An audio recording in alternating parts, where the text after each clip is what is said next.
Mini Jake, the tribe has spoken.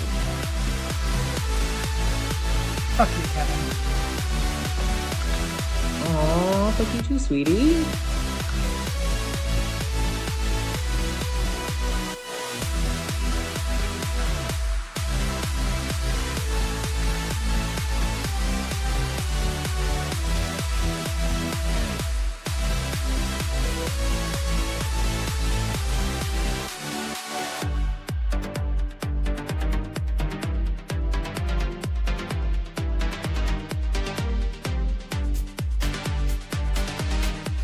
I'm JJ, one of the original Tribe of Nerds members.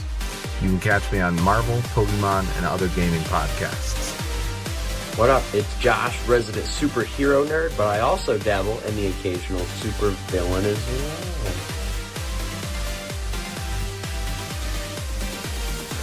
Some may know me as the Chaos Gremlin, but really I'm just Joe King.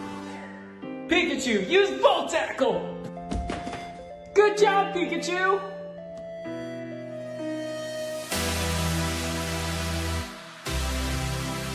On the Tribe of Nerds. Hey everybody, welcome back to the Tribe of Nerds. Jonathan, Kevin, and I are back for Survivor 1 through 50, all about Guatemala, and you better be ready because the Tribe of Nerds are on their way. I was trying to do Lydia, but I can't sing, so... Lydia, she was so cute.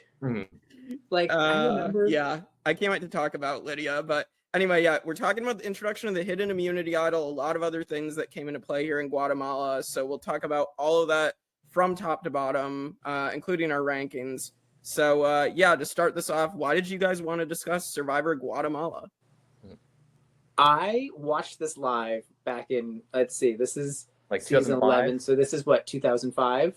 Mm-hmm. Yeah, I definitely watched it live. I was in college, so I was like definitely like making my college roommate watch it with me. And I went to Temple, and Steph didn't graduate from Temple, but Steph also went to Temple. So like I was automatically like from Palau, I already loved Steph, and then like she was backing in, and I was like, no, all in, like all my money on Steph.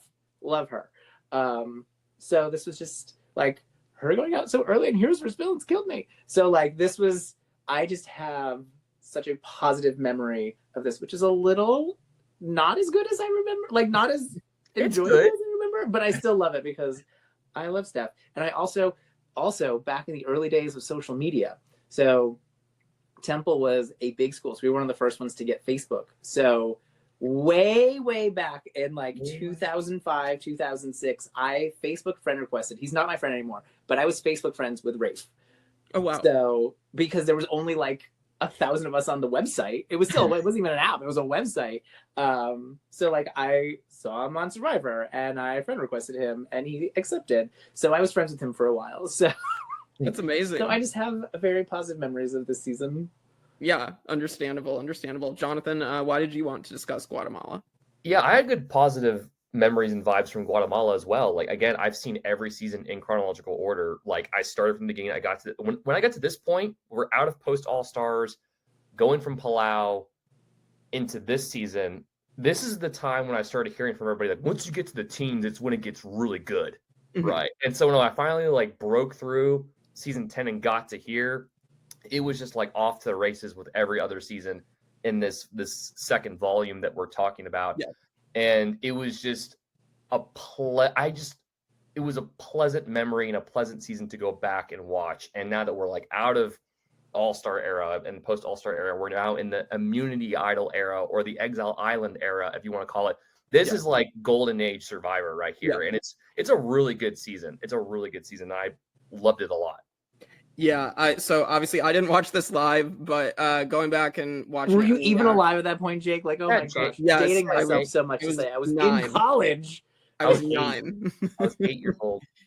But yeah, like I still have memories of this. So Gary Hogaboom, or Gary Hawkins, as we'll talk about his fake name, but Gary is from Grand Haven, Michigan, and I remember my great aunt, her and her husband. So she they used to live in Grand Haven, and I remember she would be like, I think she said she talked to Gary because I think they used to be neighbors or something. She like asked him how it was out there. He's like, she's like, you have to eat bugs and all this other stuff. And so I remember her telling me about that, and she would have loved to get me in contact with Gary Hogeboom. It never happened, unfortunately, but and then I went to a Central Michigan game with my family at one point. I can't even remember the specific reason, but it was a football game, and Gary Hogeboom was one of like the guest like alumni to come and help the players that day. So it was actually really funny. And then I heard people behind me and like, oh yeah, and he was on Survivor. And it's like, wow, people actually do remember. Yeah. He's a household name around there. Yeah. So he was probably already the most famous person around, and then he went on Survivor too. So he was not only famous for the sports people, he was famous for the nerd people. Like, right. And yeah, as Jonathan mentioned before we hit record, like the first ever celebrity to be on the show. So that's and actually do well. Yeah, and actually do well. Yeah, I mean, he had the highest placement for a while till pretty recently, I feel. Well, no. Sorry, like 10 years ago, I think the highest placement for a celebrity was like Lisa Whelchel, wasn't it? Yeah. But otherwise, yeah, I mean, he held it for a good maybe almost 10 years. But yeah, so I'm excited to get into this with you guys as always. And like, comment, share, subscribe to us as we get into volume 2. Why do you like Guatemala? Why are you here? What did you see in Guatemala that you also appreciated? Yeah. Why are you here?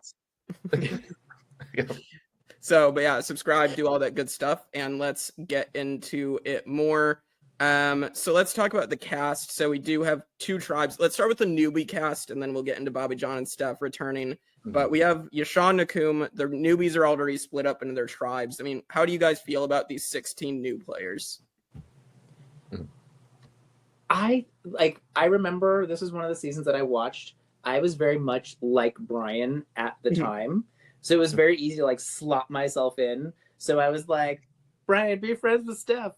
And my brother is named Brian. So it was very much like I connected to him right away. So I really liked him. And then like to watch him now, I'm like, he's clearly someone who should have come back for like the more strategic era of the show, because he is like thinking of how to play the game. He was really great. It was weird because as soon as I saw, like, I remembered Brianna and Morgan went early, but I saw Brooke and I'm like this girl is like pretty good at this. Like, what happens to her? And then when I saw the swap episode, I was like, oh, this is what happens to Brooke. Yeah. But yeah, there was a lot of people I like. I mean, Cindy, who like Crazy Cindy was the zookeeper who wanted to stay in Guatemala with the howler monkeys at night. Like, more power to you, girl, but that is not me, because I did not want to deal with that. But like, there's a lot of fun people. And when I watched it, Lydia, like back in 2005, Lydia, I was like, that crazy lady, get out of here. Watching her now, I'm like, I love her. She's the queen of rock and roll. Shut up. No, like I remember, like I think just because of the age that I was at the time, like I think she just like didn't fit in. Like I was like 20 then, and I'm like 40 now. So like at the time, I was like, get this lady out of here. She's taking a space. And now I'm like, because I'm close to her age, I'm like, I love her. She's adorable. Yeah. I understand her. Yeah. Jonathan, your thoughts on the 16 newbies? I thought it was a really solid cast. I gave it like a crisp thumbs up. Like there was just a lot of good stuff about this season. It's just such a solid season, like cast wise, and like every other thing that happens in the season. And even with like the 2 returnees, like I was like, cool, Stephenie, Bobby John, this makes total sense. And then but like the normal cast, I mean, Jamie's already paranoid. Like, it hasn't even started yet. Like, you know, there's just Brian's awesome. Judd's Judd.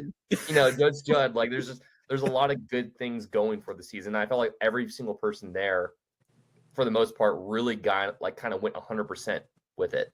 I think the majority of the cast. I will also point out again, because I think I did this in my last one in Pearl Islands. We have great eye candy. Listen, if you're looking at these boys, you got plenty to look at. You've got Blake. You've got That's it. Golden Boy. Kevin really loves Blake, Golden Boy. Brandon. Bobby John. We already said we're not going to talk about Bobby John. You got Bobby John. Like, there's quite a few that you're like, go for a swim. I would get in that. I would get Jamie? in that crocodile pool with Yeah. everybody, kind of thing. Get in that pool. So that's just a shout out for everybody that appreciates that as much as I do. Yeah. Something that Modern Survivor is sometimes missing in recent seasons. I'm like, you can have some pretty boys on here. Come on. It's okay. Yeah. Come on. Yeah, I mean, I like this cast. I mean, I think there's definitely a lack of diversity in the cast is one of the only issues. I mean, you have Lydia. Very common for the first 40 seasons of Survivor. Yes. Right. Yeah. So that'd be the only issue. But I mean, other than like a few, I'd say the first 3 boots being unmemorable. I would say like most of the rest of the cast is pretty decent. And like Kevin said, I like Brian Corden a lot. He was one of my favorites. He still is. We actually tried to get him on for a What If interview. He unfortunately is too busy. But we talked a little bit, and he's like, I told him about 1 through 50 and how we were getting to this episode this week. And he's like, yeah, hopefully I hold up well on the rewatch, and like hopefully I'm not one of your least favorites. And I'm like, no, Brian, I love you. He's great. Like I said, he's somebody who like I think was a little before his time. Like he's very much thinking about like how people will vote and how to get numbers, and like not just thinking of like, oh well, this is who's the most honest, so this is who I should vote. But like, right, how do we get the numbers back? Like, how do we get them to vote for someone the way we want them to vote? Like, very like the whole, like, I know we'll get into it later, but the whole bait Blake strategy. Yes.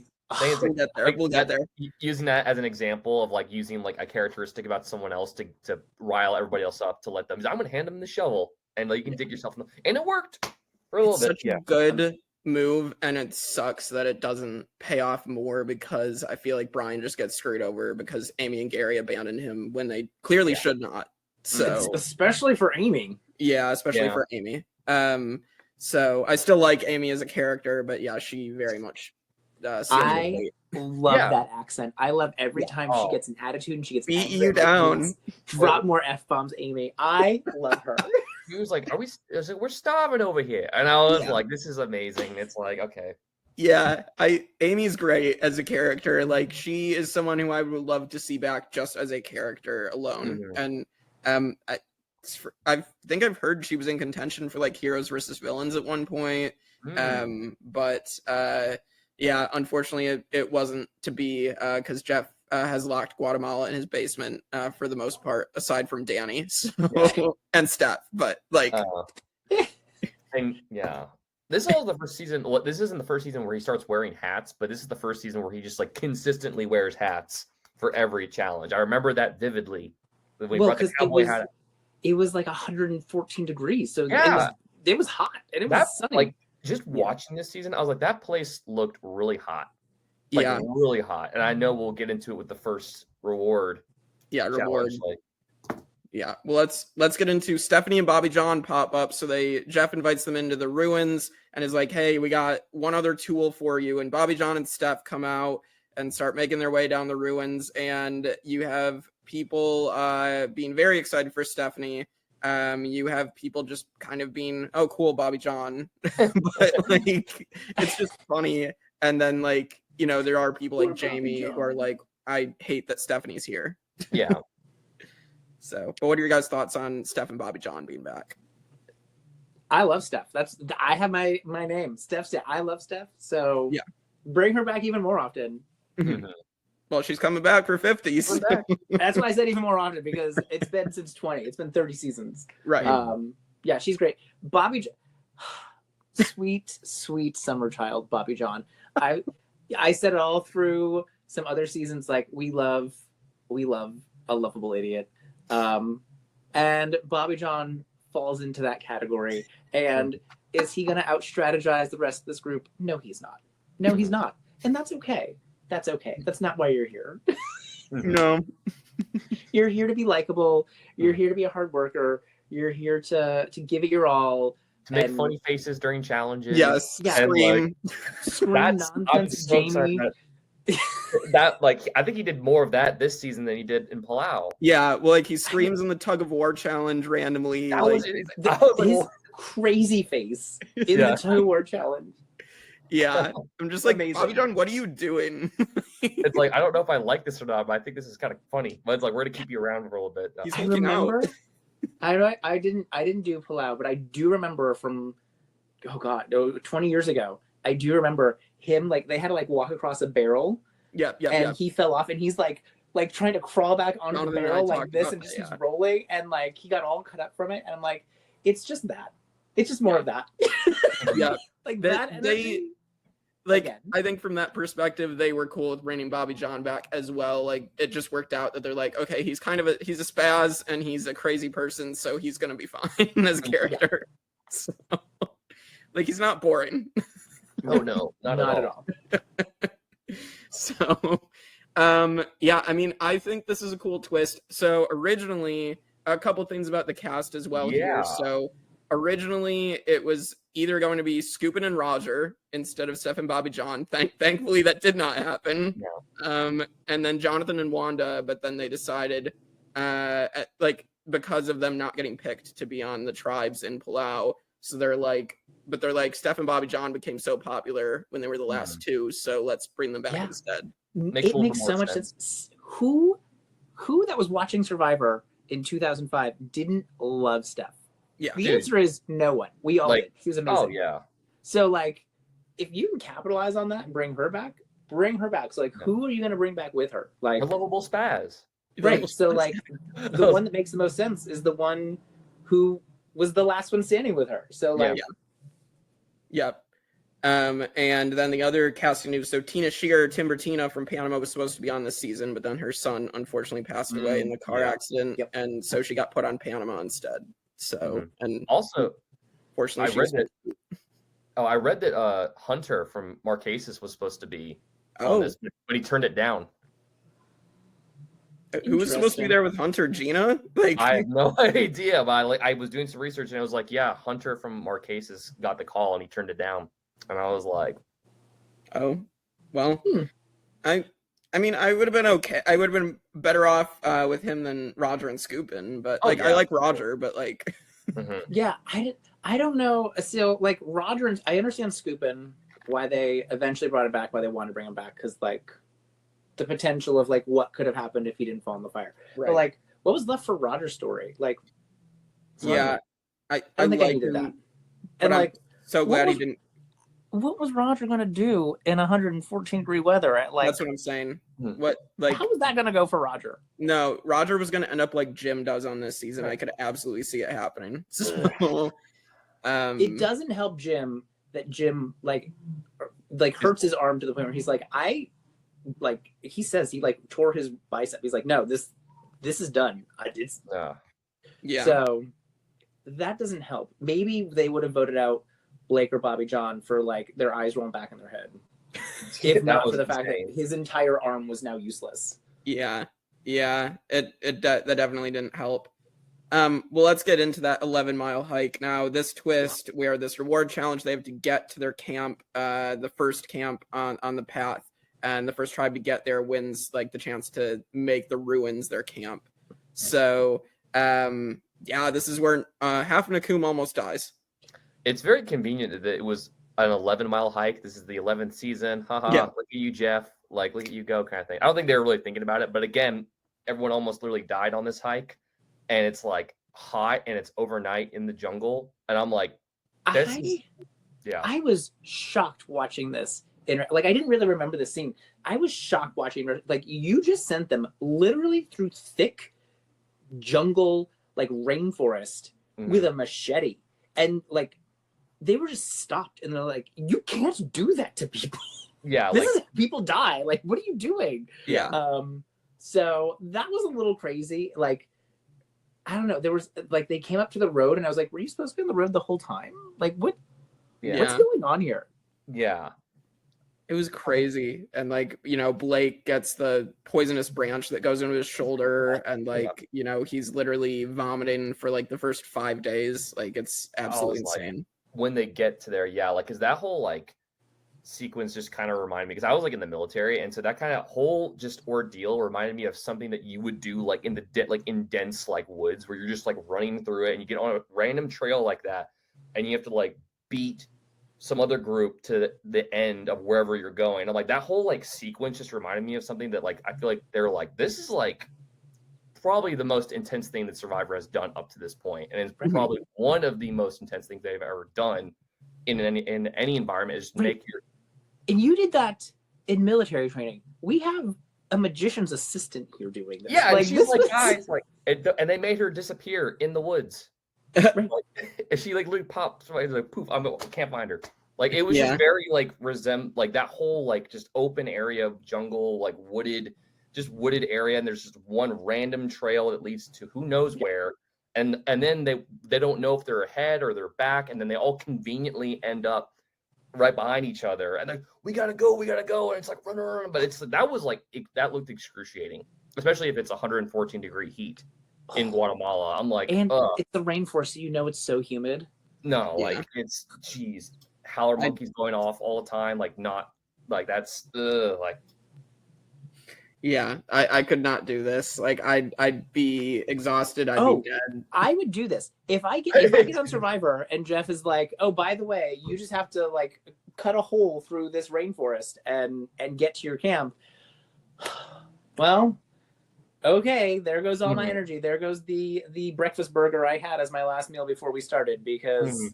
But you got the bananas that you picked up with the group that you can carry with you the whole way. Like that's what I got to do. Well, that's what I'm doing. Like, I would still do it. I would I can't believe they made them do it, because like little tiny Lydia's like 4 feet tall. You're gonna lose her. You're gonna lose her in the jungle. She's tiny but mighty, all right? Like, and like Jim, that man looked so old. He's probably not that old. He's probably like in his late 50s. He looks so old, and you made that poor old man trek through the jungle. How dare you?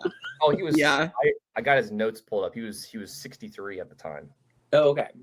Well, not even retirement age. Yeah, he was 2 years off. He had 2 more years. There was a cutoff. There was a cutoff point. But they managed to actually they all managed to pull off this, and they had to get in a canoe, I believe, right? And then like go all the way to the next location. And I'm like, by the time they get there, they're drenched in sweat, shirts are off, and then it's like they're in front of a temple, and it's amazing. Yeah, Judd gets stuck in quicksand. Those are legit ruins. This was in a legit like Guatemala National Park. Yeah, like yes, true. Like, I can't believe they let them like use the ruins to film. I can't believe, but like, amazing that they did, and like they're legitimately like in the ruins of like ancient native peoples. Amazing. Yeah, it is crazy. Like, tribal councils literally ruins. Like, I think it's a really cool set, really cool location. I mean, it's good for one-time use. It's not something I'd want them to do every single time. They definitely it's a lot of times they build the set to look like it's been there for a long time, but this one actually was. Yeah, absolutely. Bobby John, his eyes rolling back in his head. Yeah, Blake's vomiting. Like, basically everybody but Brandon. All the guys are just like down for the count. Brandon's like down for the count. That was pretty scary. Like, watching, even though their tribe had won the location, it was just like every single guy was just like throwing up, and it was like Bobby John being like, I was like, oh, like the camera guy being like, oh my god, like is he dead? Like, and Nurse Margaret. Yes, like, I was just about to bring that up. Nurse Margaret is like, nope, you lay back down. Nope, he's like, lay down.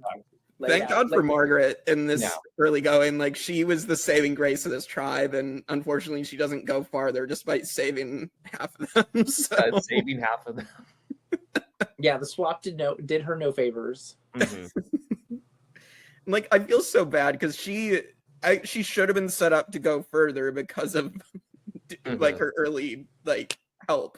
But, and I think it was the whole fact that like with Judd kind of like going back on their alliance and then like obviously flipping and then like her getting mad about it, and then I think her calling Judd out on it, and then Judd getting mad that she's calling her out on or calling him out on it, and he's like, well, I don't know what you want me to say, and we'll get there. Like, you told me I had ADD. Yeah, and we will get to that moment.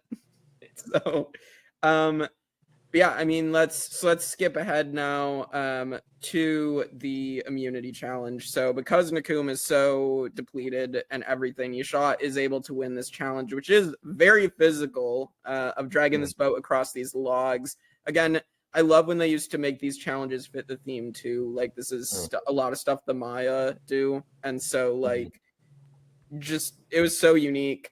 And so Yasha does win. Steph finally won't be going to a tribal council. Bobby John hits himself because he'll be going to another tribal. Yeah, the first tribal council that Steph doesn't have to go to. Yeah. Very emotional, very good moment. All right.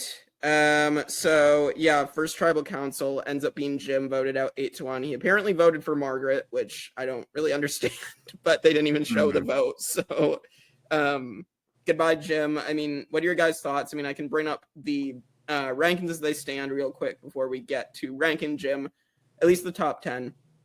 So our top 10 right now, it is Tina and All Stars at number 1, followed by Sonia, Wanda, Deb, Diane, Peter Harkey and his holes, Pastor John Raymond, Brooke Garati from Vanuatu, Jonathan Libby from Palau, and Nicole Delma from the Pearl Islands. That is the top 10. Where do you guys have Jim? Where do you guys think Jim is going to rank? Is he going to crack the top 10? I mean, he might for right now because this is only the 11th season, right? Like, and so what? There's 12 on there now because Jonathan and Wanda are both there. So he might crack the top 10. He's not going to last in the top 10 because he's going to get pushed out. I mean, he's the old guy in a season of mostly younger players, and he gets hurt. He's not very memorable. Like, I was sitting there and I was like, as I was thinking of the season, I'm like, who's the first boot? Is it Jim? Is it John? Is it Tim? It's the old man, right? Like, I had to sit there and think in my head, I'm like, no, it's Jim. It's definitely Jim, and he's the old guy. I think he hurt his arm. Like, that's how I was right. So I don't think Jim ends up very high. Yeah, Jonathan? Yeah, I'm gonna second that. I'm like, even though this season was kind of progressing in like a new direction with twists and turns and idols and stuff like that, but we're still at the point where it's like, if you're old and you're slowing us down, it's a strategy to use to vote someone out. So I think Jim got Jimmed, and that's unfortunate. Yeah, I had Jim at 46th out of 57. Again, he did get injured, but I just don't think he was ever going to make it far in this season. So the injury just prematurely took him out when he was probably going to go like and vote down the road. So Jim is in last place. He is the worst first boot right now, so he's not in the top 10. I mean, there's some really bad first boots though, so like a little bit of justice for Jim, but I'm not dying on that hill. Yeah, I mean, justice for Jim. Yeah, I mean, between him and Ryan, I mean, I have Ryan higher, but I understand why people don't like Ryan Aiken. So Ryan Aiken, forgettable, right? Like a lot of these people, fairly forgettable. That's why I'm shocked that Nicole is so low. Like, Nicole is at least memorable because she wore the tube top dress. She's the least memorable. A lot of these people are not very memorable. And she was strategic, at least. So she was thinking about the game. Yeah. All right. Well, that is the first boot rankings. So let's hit the rest of the pre-merge. So I think the biggest next memorable moment is let's skip ahead to the muddy tug of war. So we have Bobby John screaming his head off. We have Judd wanting to be the hero, which he is. He wins 2 of the 3 points. But the biggest moment is Danni Boatwright. Let's talk about our winner. She almost outs Gary Hogaboom. Oh, she's an almost. She outright says it. Like, that's not, and he just denies it to Brian when they get back to camp, but she completely outs him to Brian. I wanted to say that where, of course, Gary's biggest fear was like someone like recognizing who I am. And of course, when you say that, there's going to be one person that's going to recognize who you are. And so it's like, Danny's like, because she's a Chiefs fan. Yeah. And she knows football. She literally she ran like a radio station, I think, back in the day for it. So she's going to know who he is. And she's like, that's Gary. And then she slightly calls him out at the challenge. And he's like, but I do applaud Gary for being able to kind of like misdirect it and be like, actually go, no, I don't know who that is. He's like, no. Like, it to me, it was so like Andrew Garfield denying being in No Way Home. Like, it's very like, I'm like, how are these people buying this? How are these people buying this? This is like, you have basically an expert here in Danny being like, yeah, that's exactly who that is. And he's just like, no, I mean, I did do all of those things, but that's not my name. It's not my last name. How are these people believing this? I don't know. I don't know if they just like are believing that someone like Gary, like around his age, is not gonna like lie. I don't know. To me. Or they're like, there's no way that a celebrity would get cast on this show because we're nobodies. Like, it's like, why would somebody kind of like from that caliber be here? Right. But like they believe it for a while. I think they believe it the whole time, right? Yeah, they really do. I think, I mean, obviously Danny knows it the entire game, but like she's the only one. I know. Yeah. So, yeah, so I did want to mention, obviously, this is where Brian basically controls this vote of getting Morgan out because it's supposed to be Lydia probably going home, and then Brian helps shift the vote to Morgan, which is pretty crazy. I mean, like, they don't even really give a good reason. Like, they just say Morgan's lazy, but, like, I don't think that's really the reason of why Morgan got voted out. I think it's one of those things, like, we don't see it as much in Modern Survivor because it's small tribes, but you have a big tribe of 9 people, and like sometimes somebody just isn't quite fitting in, and it's easy to shift the tide onto them, right? Like when you only have 6 people, there's no room to hide, and if there's a weakness, that's going to get called out right away. But like, listen, is Lydia like kind of small and weak? Like, yeah, but like this one over here, like we don't really like her either. Like, yeah, I guess that's true. We don't really like her either. Like, we can. They're like, at least Lydia catches us minnows. Right. Like, Lydia's at least like catching some fish, I guess. Like, we're eating something besides just corn. Yeah. Right. She's like also dancing and singing, doing the pancake. Like she's So I think when you have a big tribe, it's easier to do that too, because like you also have that like kind of herd mentality of like, oh, there's 9 of us, so like I just want to stick with the group. Whereas when there's 6 people, like if 3 people are doing something, like that's the group. So like I think this is a thing that we won't see in like current Survivor of like, yeah, the group just kind of shifts because that person's also kind of on the outs.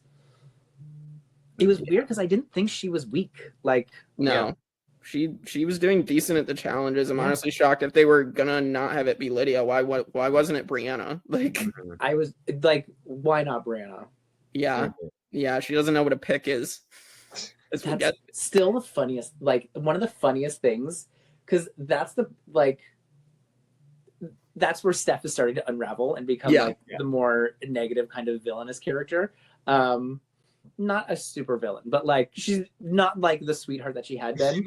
And so her being fresher, like she doesn't know what a pick is. It's she's like getting more like amped. Like it's like she's like, I'm not gonna let this slip through my grasp, kind of thing. Yeah. Yeah, to grab her head out of her own ass, and like, it was really funny seeing really angry Steph. And then Jamie is over here saying that she's not attractive at all, and kind of hilarious. Anti-Jamie. Jamie is a fascinating character in the sense like he's just like maybe like they've only done one ever returning person season, but this is the first time they've done like a mix of like new and returning players.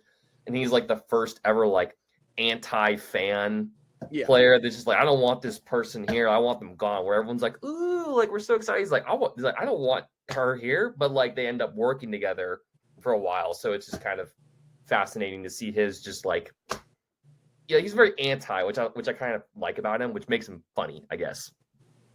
Yeah. Jamie's going to be interesting, especially when we get to the merge, and that's where we're going to see Jamie completely unravel and really screw himself over. He does have a couple funny moments, though, and a couple funny quips. Yes, he does. Him and Bobby John. Oh, yeah, him and Bobby John. That too. That's the swap portion of it. Is that sets up what happens at merge, but. No, I mean, it is funny, like his quip of like talking about how diverse their tribe is, and he's just like, we got the gay guy, we got the fishmonger, we got the bum, and we got Gary the landscaper. Like, and then they cut to Gary being like, I'm not a landscaper, I'm a football player, and it's like, oh, that's amazing. Oh, Jamie. All right, so I mean, we can just skip to what happens to make the swap happen. And so we basically have this whole twist where they have to pick certain people for certain things. So like there's nourishments like Danny and Danny and Gary, is it? They get the apples, or Gary gets a shower. Yeah, they like it's all like who on the tribe deserves this stuff. So it's all like the nice things. You get a little apple, you get a shower, and then they give away the meal atop the temple, and like you're like deciding amongst your tribe like who deserves these things. Interesting that Margaret is chosen to get the reward of like the meal atop the tower, the temple, and that is the end of them appreciating Margaret. Yeah. Yes, this is the last time Margaret will ever be appreciated. So, yes, and then it is who has the most tribe spirit. Who has the most tribe spirit? And I was Brian sitting gets screwed over. Right, and like I remember being like, oh yeah, I remember realizing, like, as this happened in 2005, that just like Brian's about to get screwed over, I would have also been screwed over. Yeah. Not fair. I feel like this would have also been me in that situation, because I feel like I could come off as someone who has the most tribe spirit, and then it would I would just get screwed. So I could see it too. But yes, so basically then everybody else gets swapped over to the other tribe, and then Brian, Amy, and Gary are going to stay on Yasha, and then Judd and Margaret are going to join in as Brooke and Cindy stay on Nakum. So how else do you feel about this twist? Like, is this a good way to do it? I don't think it's good to do it at an odd number like this. I was confused. I was adding it up. I'm like, wait a minute. Like, are there it had been so long since I've seen it. So I was like, is there like an odd number of people here? And I was like, this whole season is just kind of like got one shoulder up here, one shoulder's hunched back over here, but it's still kind of appealing and cool at the same time. Yeah. It was just an odd situation. Yeah. There was no way to like, there was always going to be someone who was at an imbalance, no matter how you did it. Whereas like, sometimes you get like a Ghost Island situation where like just by chance one group always ends up with the advantage, but like you were definitely putting someone at a different advantage doing it this way. So like I'm not a huge fan of it, but they were mixing them up anyway. Somebody was gonna have a hard time with a swap anyway. So I'm biased because the person who's most like me gets screwed over by it. Yeah, absolutely. Like I definitely think they should have just done the swap at 14 instead of 15, but but I mean, either way, I think this twist was happening regardless, whether it was this round or the next. So Brooke pretty much gets screwed over because we're gonna get Nakum going back to tribal, and we do get an interesting Jeff quote of telling Steph, maybe Steph, you are the bad luck because your tribes keep losing. Which is crazy because she won the first challenge of the season. Shut up, Jeff. Leave her alone. Leave my poor sweet Steph alone. Yeah, it is funny. That's classic Jeff. Yeah, classic Jeff. And yes, sweet Steph, even though she does drop the R word, and she does. It's 2005. It's a different time. I know. Yeah. She won't do it now. She wouldn't do it now, I believe, but it's just funny. Like, oh, Steph did say that, and then she talks about how Bobby John gets so gay. As much as I love Steph does not have like a good 2025 showing. Like this is no. If you watch this, if you've never seen Survivor and you go back and somebody says they love Steph, somebody like me who says they love Steph, and you go back and watch this, you're gonna be like, why do you love Steph? And I'm gonna be like, you really had to be there. You had to be there in 2005, man. It was just like it was a time. Well, I mean, they forget Guatemala exists, so I think Steph's like claim to fame is always Palau and not Guatemala. God, like this is such a good season. I hate it's because it's the first one in the teens, and it's like there's so many other good ones that happen, but this is still like in like the echelon of like a good seasons, but there's just so many other better ones that happen. Like you could say it gets better after this for the next two seasons. I think strategy wise, this one overall is really good, but like Judd is so like watching this, and Judd is so nasty. Like he's just a grumpy guy, but like the way the original tribe goes, like he's such an asset to the tribe, you can't vote him out. And then the way the swap goes for him, he's in such a key position in that swap, he's not going to go. So then he ends up being there the whole season.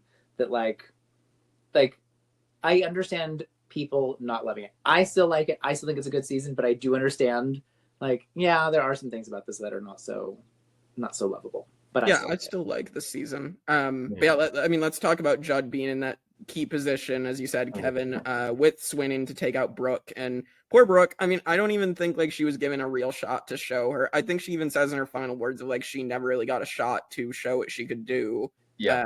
And like it's just unfortunate because I do think she could have been a good player.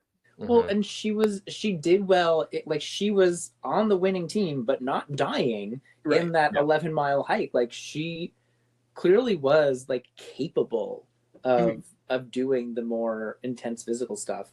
I think as much as I love Steph was just very much like we need like physically strong, athletic people, and I think because she wasn't an athlete, it was like a reason to target her. You know what I mean? Like, yeah. I almost feel like Steph was also threatened by Brooke. Like, I honestly think. Right. Like, well, because you have Cindy. Cindy is like an athlete. She was physically like very much not just strong, but like in shape. So like, we can't target her, right? Like, but this one, like, she's not like she's not a trained athlete. So like, she's weak. True. And like Judd's willing to flip at this point, so it's like. Then that just leaves like Margaret and Brooke out the loop, and Brooke's more of a threat, right? But it's like sometimes people don't look any deeper than that. It's like, well, I don't want to go home and I want to work with these people and they don't want to go home. And then you just like target someone who's like, I can't really find anything about you. It's just like how the hand came up. Yeah. Kind of thing. Exactly. So Brooke is gonna go. Let's get to one of our favorite episodes. Let's get to Bait Blake. And this Golden is just Golden Boy. And now we get to like just how good is this? Like Brian is able to like take Blake's raunchy stories about his girlfriend's boobs and like make everybody tired of them because Blake won't shut up. It's hilarious. And Blake takes it every time. He takes the bait every time. Well, they're sitting. Well, first off, when they got the crocodile proof, the pool, like reward, like it's like we know you guys can't go out in the lake because there's crocodiles in there. So here's a croc-proof cage that you guys can chill out in. Them just chilling on that, and then Brian basically being like, "Yo, like Blake, just tell us about one of your best stories about getting drunk." And he's like, "Oh, I got one for you." And everyone there is just like another one from this guy. Like that was a really good episode. Yeah, and I feel like, listen, we're all talkers. Could you bait me a couple times into talking? But he had no read of the room, no recognition that like. The people in his own tribe, his own group, were not appreciating these stories, and he just kept going. Like, ooh, Blake. It was even crazy. It was just crazy how like they would be sitting around, like nobody's talking, and then Brian's like, "It's Bait Blake time." He's like, "Hey, Blake, why don't you just tell me like that?" Like any person with social awareness would be like, "I'm not going to talk about that in front of like people here." Blake's like, "Oh no, I got a perfect one for you guys. Let's gather around and talk and like let me explain it." And then he's just like. Brian, like, he's just going for it. He's like, we're gonna get him out of here.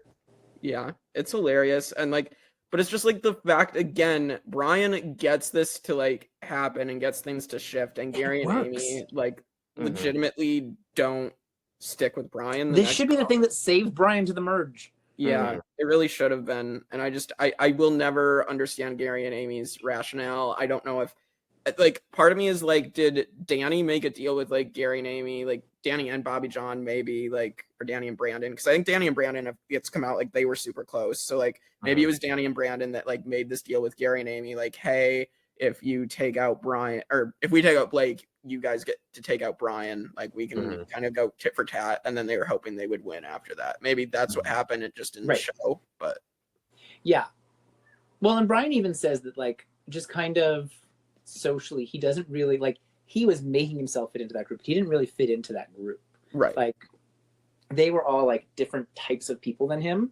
So like, I think that there was a like, listen, we're going to take out Brian next because he doesn't fit in with us. But like, can we get rid of this guy? Like, yeah, we can get rid of him, but we'll take out Brian next. Now, Brian and or Gary and Amy should have at that tribal council at the double been like, give it to Brian.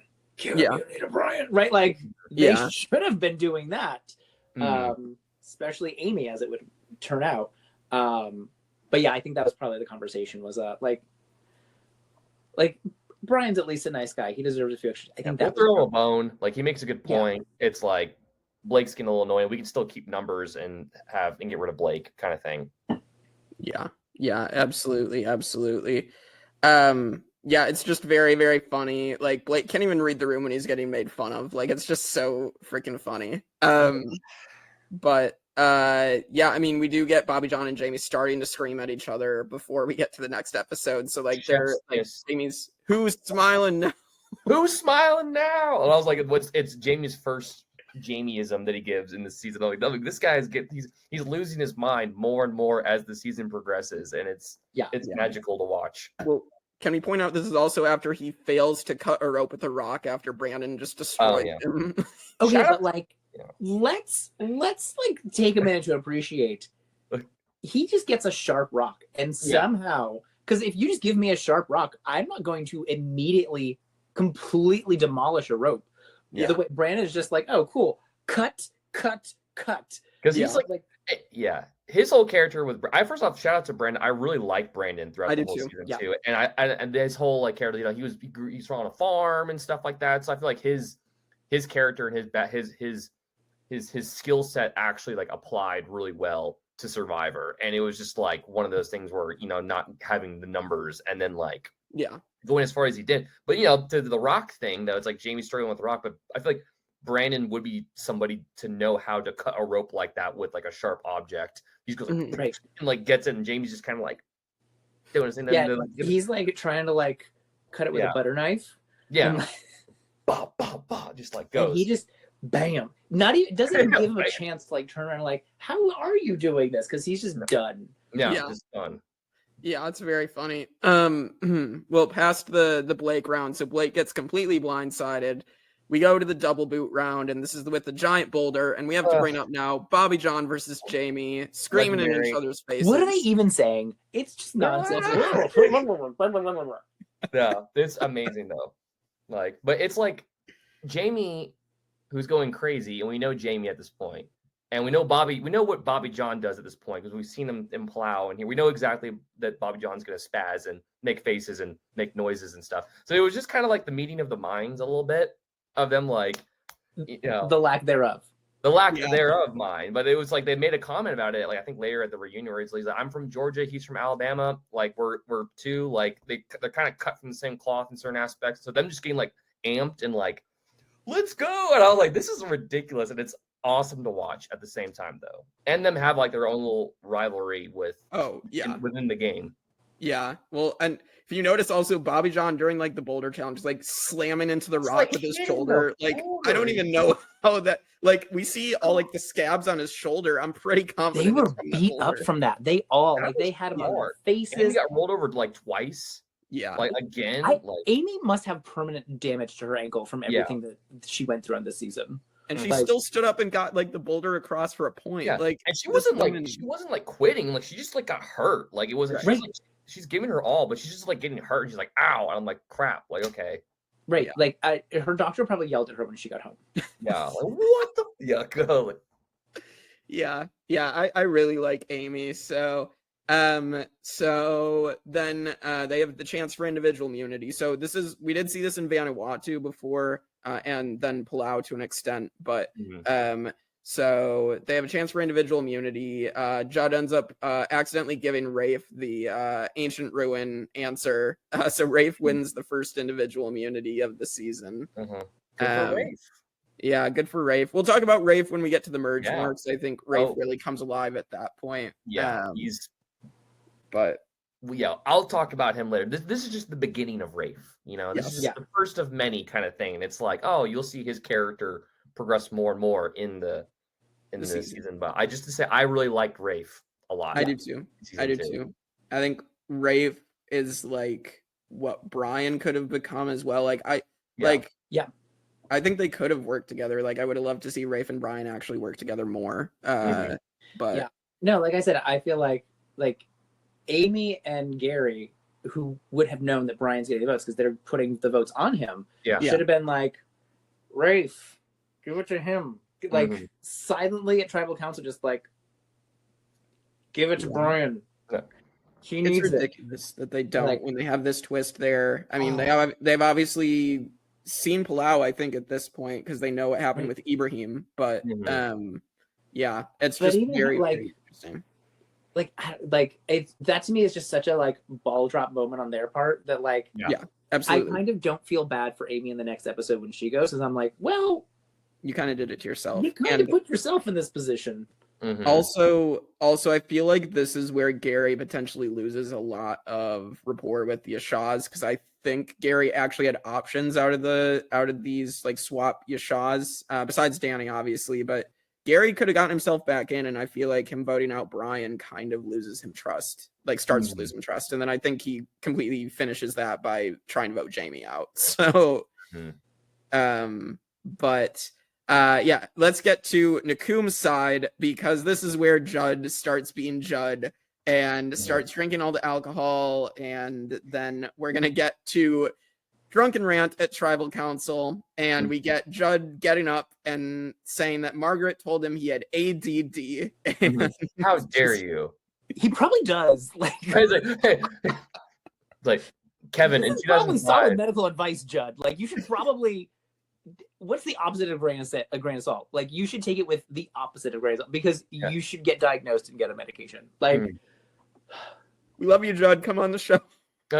We love you, Judd. You're right. amazing. I say that as a teacher of children who have like severe ADHD. I get it, but like, this was solid medical advice. I think you should take it. Yeah, Kevin. What is Kevin? You in 2005? What is your diagnosis of Judd? I think at the time, I think I was just so in awe that like this fight is happening at tribal council. And I kind of remember a little bit being on Margaret, like, Margaret, like, you gotta learn to like not upset him so much. I think that's how I thought in 2005. And watching it now, I'm like, no, I think you handled yourself as well as you could, Margaret. I think Judd was just kind of being a jerk. Yeah, I think this is on Judd. I mean, they were good by the time the reunion rolled around, luckily. Yeah. Oh yeah, and like it's 114 degrees. They have no food. Judd's drunk. He's paranoid. drunk. And he's like the New Jersey, New York, Philly, like that like section of the country that's just like kind of abrasive anyway. Which like I love those people. I'm from that area of the country. I went to school in Philly. I love those people. But like it's very like them to be like, what did you say about me? Yeah, it's a crazy moment. But yeah, so Margaret does get voted out as well. And so really the only other thing, I mean, obviously Amy is gonna go next, and I don't know, unceremonious, just like there's not much more to go into with that. But we are gonna get the message that Jeff tells them, well, you're gonna go over to the Nakum camp because you are merging. So yay, pop the champagne. Don't get too excited. It's like you're gonna wake them up in the middle of the night too. And like Jamie gets up and is like, it's a merge. It's a merge. Shit. And like goes back to sleep. And I'm just like, sorry, they get lost in the woods in the dark. To find the, find their camp. Well, before we get into what happens, we should talk about the merge tribe name, which is another combination, and it's Jakum. But again, it's a combination of names, so it kind of sucks. So. I didn't catch it in this watch, but I thought Lydia specifically said something about like, I need to be able to like cheer for the tribe. Jakum. Like, we missed talking about Lydia doing the pancake more. Like we need to just bring that up because Lydia, she's the cheerleader. She's how did she not have the most tribe spirit? Like, how did Brian get the vote over her? Like, I'm sorry, I'm giving it later. I think it builds with her later. Is like her character. She becomes this cheerleader that's like tiny but mighty, but like does it, or is like she's got that spirit. Yeah, I remember. I think first time watching this, and I think my sister was watching with me, and we got to the merge, and she's like, "How is Lydia still here?" Like, but it's Lydia. Listen, I think Lydia had a great like basic strategy of provide some food in the fish, just kind of lay low and agree with the other people. Be under 5 foot. Like, keep yourself well insulated, well protected. Like, I think she had a solid plan to go far, and I think it worked. And like, aside from them being like, wait a minute, Lydia hasn't made anybody mad. Like, yeah, I mean, she hasn't made anybody mad. I still will say that they absolutely screw up later in the game getting rid of her, but when they did, but you know. Right. We'll get there. We'll get to why my girl is a little screwed over when we get to Final Tribal. But yeah, like we'll get there. I think Lydia actually, I think she's presented as just kind of like a goofy, like nice lady, but like I think she actually had a decent, solid strategy. Can we also take 1 minute to appreciate one thing that I don't think New Era gets enough credit for? That is very clear here. There's 18 people on this cast, and this pre-merge takes forever. Like this is a very long pre-merge. 7 episodes, yeah. Yeah, like it, like not that it's a slog, but like it starts to feel like it's going on, and like we don't get that with current. Like there's 18 people, but it doesn't feel like we get, like it feels a little more like evenly split. Like it feels like the pre-merge is so long in this, even though I think it's probably 50-50, but like it feels so long. So yeah, I do appreciate that about New Survivor. It's like it's like after the double elimination, like maybe you thought it was gonna like merge right then, but it's like no, we still have like one more challenge to do before we get to it. So it kind of like it goes past its limit in a way. And it's so like anticlimactic too when they merge. It's just like you're gonna go wake them up in the middle of the night and give them their buff, and like here you go, and then we're gonna carry on in the morning, and then it's like, and then welcome to Jacum. Well, and they already had done like Danny's birthday party where they went over to the other tribe, and they should have just merged then, to be honest. So, but oh well. So we do get this happening, and then they get the news that there is a small hidden immunity idol hidden in a jungle that's this big. So it's this big. It's in a jungle that's this big. Like good line from Jamie. Yeah, so for sure. So how was it in 2005? Because Jonathan and I weren't watching the show at this point. How was it there with this idol? Like this was unheard of. Like we were like, a what? What? And like even when he finds it, like you kind of like start to think like, oh, somebody's gonna find it soon. But like we really didn't know watching it. Like we're like, did somebody find it yet? Like how will we know if they found it? Right. Where is like we were just as much on the like look for it train as the players, and like hoping certain people get it because it'll be fun. And like it was also like we think about now like what you do with a hidden idol, like the way that you have it and you make it known or you don't make it known, like the strategy around having a hidden idol, like none of that was there yet. So it was just like, well then what? They find it and then what?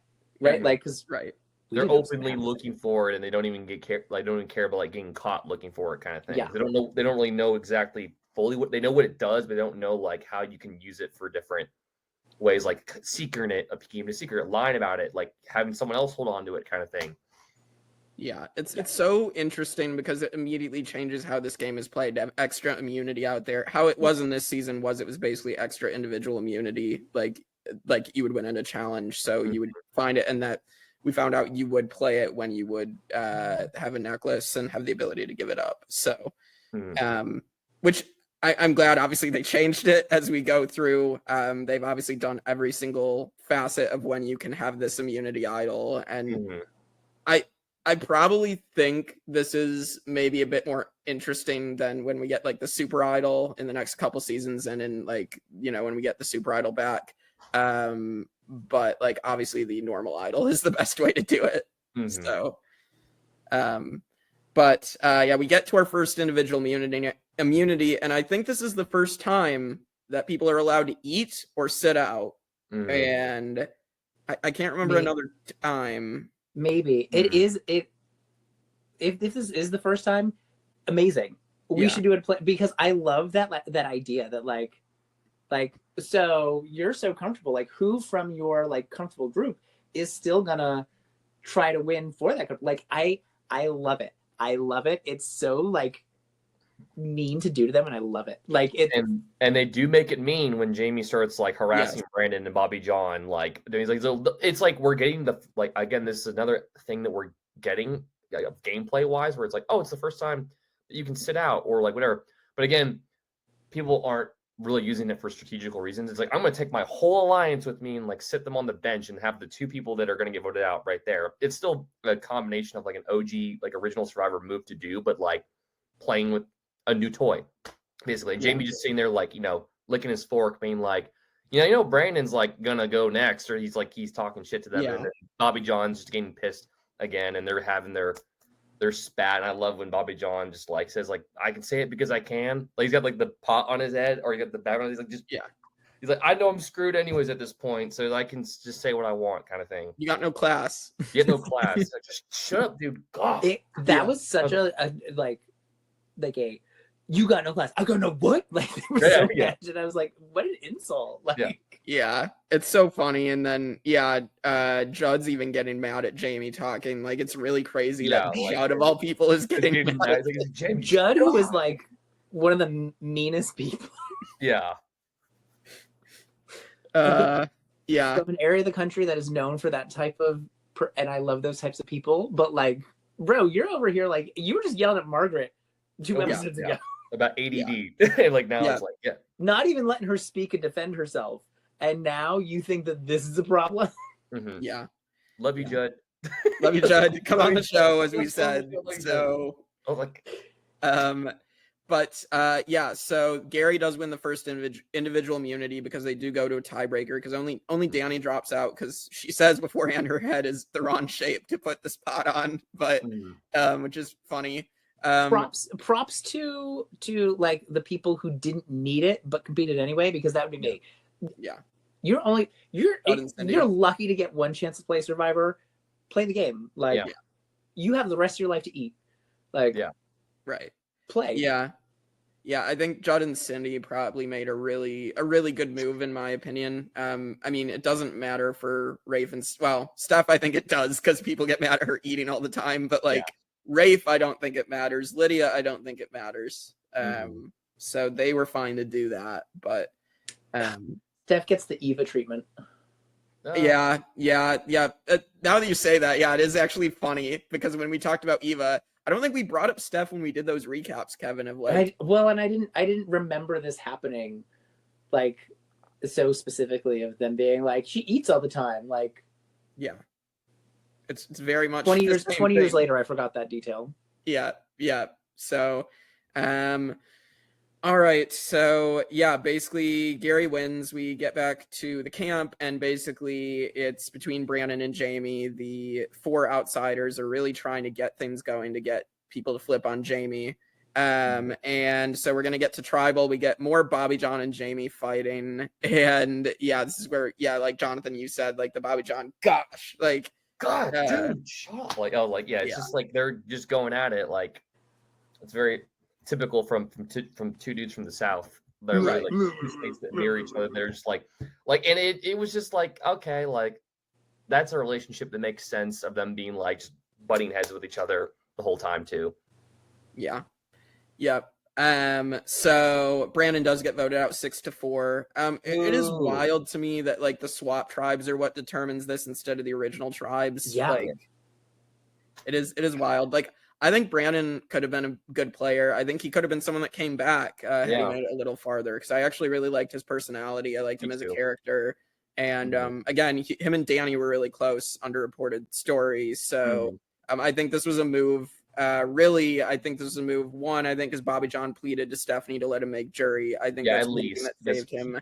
Yeah. And also the fact like people were wanting to split up Danni and Brandon.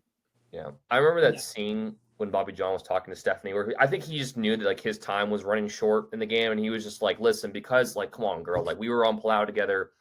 I know you're running the show. Just please, just let me at least get to the jury, kind of thing. And she was like, okay, Bobby John, like, because of our history. I think that's probably what it came down to with them, because he literally goes like the next vote. So right. Well, I think next vote he actually does end up saving himself, because he does bond with people until the idol gets played. But but we will get there very shortly. I mean, let's get there now. So I mean, we should talk about the reward challenge, which we have like basically what we did in All Stars with Rupert, except it's based on whoever gets the closest with the Guatemalan arrow thing. Judd goes first and no one beats him. Yeah, no one beats him. And That so Judd gets like the big food, big dinner. But Jamie, who ends up like close to the front, ends up giving up his meal to get the last meal to make up for his actions. So, I mean, at least Jamie's like trying to make up for it, but I do think it ends up being a little too late. And like some of the damage is done. So yeah, this is just damage control from Jamie at this point, and I think this is gonna hurt him a little bit, combined with his paranoia that we'll see next episode. Yeah, the paranoia is really like what does him in. It's so crazy that like it's so crazy sometimes how this, and it happened in Pearl Islands with Burton and Fairplay, but like where people just like very like Steph had a good meal. She did not need to sit at the table with Judd. Like you could have given that to people who like right. What did Lydia have? Lydia had like a fish. Right? Yeah, like, fish for the fishmonger. Yep. Right. Like you could have given this to people who you were supposed to be working with. Right. Who were supposed to be in your lines, who like didn't have as much. Like you could have given it to somebody else, and like instead you gave it to like the people who were already at the top. Like like just odd choice making. Yeah, not strategic. I think Steph definitely makes a couple of faux pas as we go on, and I will talk about her final tribal because when we get there, I actually think she really misplays her final tribal. But that's a good word. That's a good word, Jake. Faux pas. That's a good word to describe Stephenie's kind of Guatemala experience. It's kind of a faux pas, kind of good, but kind of a faux pas. Yes. Yeah, she's not negative, but you can tell that she is aggressive. Like, well, like a lot of them, because it's their first time, are very like in awe of the whole experience, and she's had the experience. She's not in awe of it anymore. Like she wants to win, and she's not negative, but she's not like she doesn't have that like wide-eyed wonder of like it's like temple. Right. She's like, yeah, cool. I want to eat because I'm hungry, and I'm not going to eat until like eating. Yeah, like later when they eat the spiritual chicken. It's right. Like yes, like, the spirit chicken. Like sorry, the spirit like chicken. Cindy, right? Like somebody like Cindy. Cindy is like. Howler monkeys. Right. Like she is loving the experience, and Steph has had the experience. She doesn't care. She's over the experience. She wants to compete, and she wants to win. And like I wouldn't say it's negative, but it's not as like she's just not on the same page as the rest of them. She's lost her survivor innocence at this point. She's already been there and done that, and everyone else is like going through it for the first time. Right. So Judd gets the clue to the idol, and so we'll skip ahead. Jamie does win immunity, so it kind of does protect him a little bit from at least getting more votes. But we get back to camp, and this is where Judd talks about the idol is totally on the damn ground, man. So terrible lie. Just a terrible liar. Like why? Yeah. Why even say like I was. No, it's not. Like I could tell by the way he's like, I don't know. He's like, I just wanted to let everybody know. I want everybody to know, so I'm not keeping any secrets. It's definitely on the ground.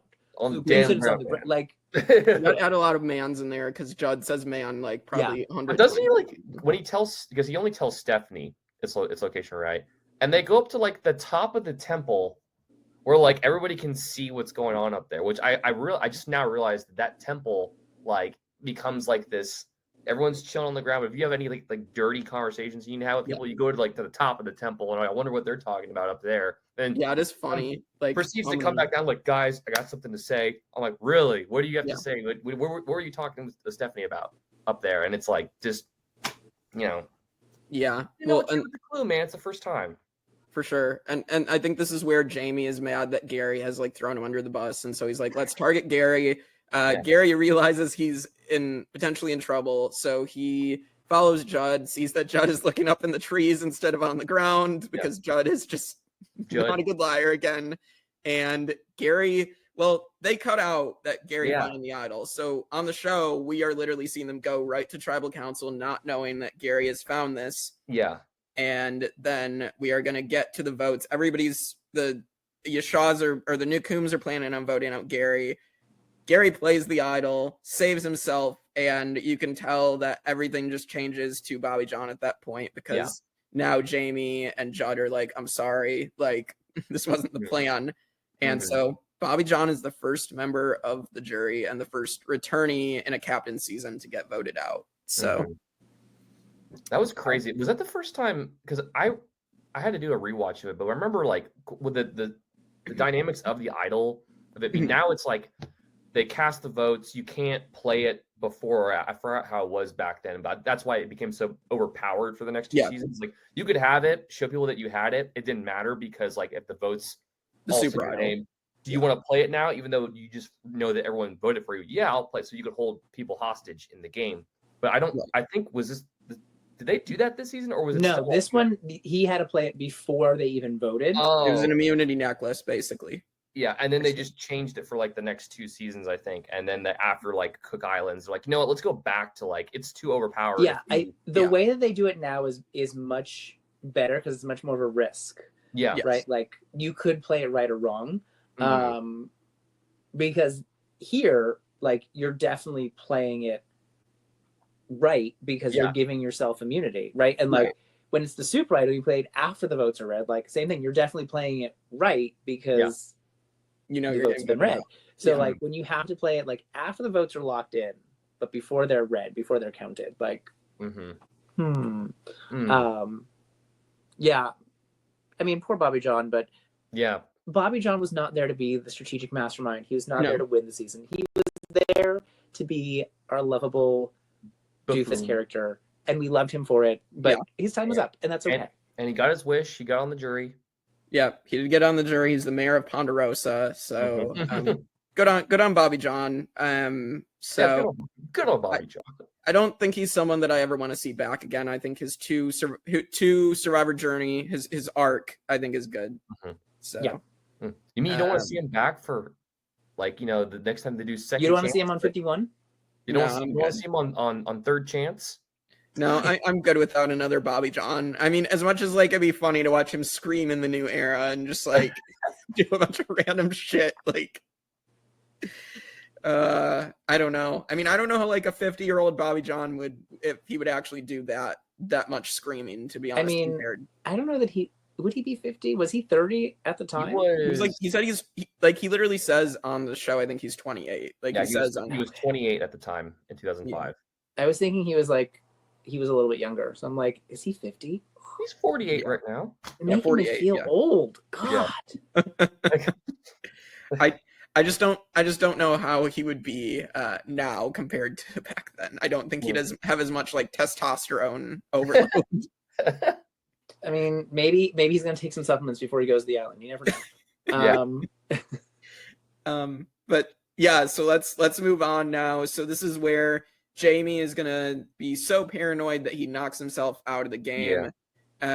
Because he's telling Rafe like, hey, you know, let's go play Guatemala or whatever, their little card game. And, and just like, you know, I'm not in danger. Rafe's exhausted. He's like, ugh, that means I've got to tell you I'm not voting you. Jamie, if you mention it again.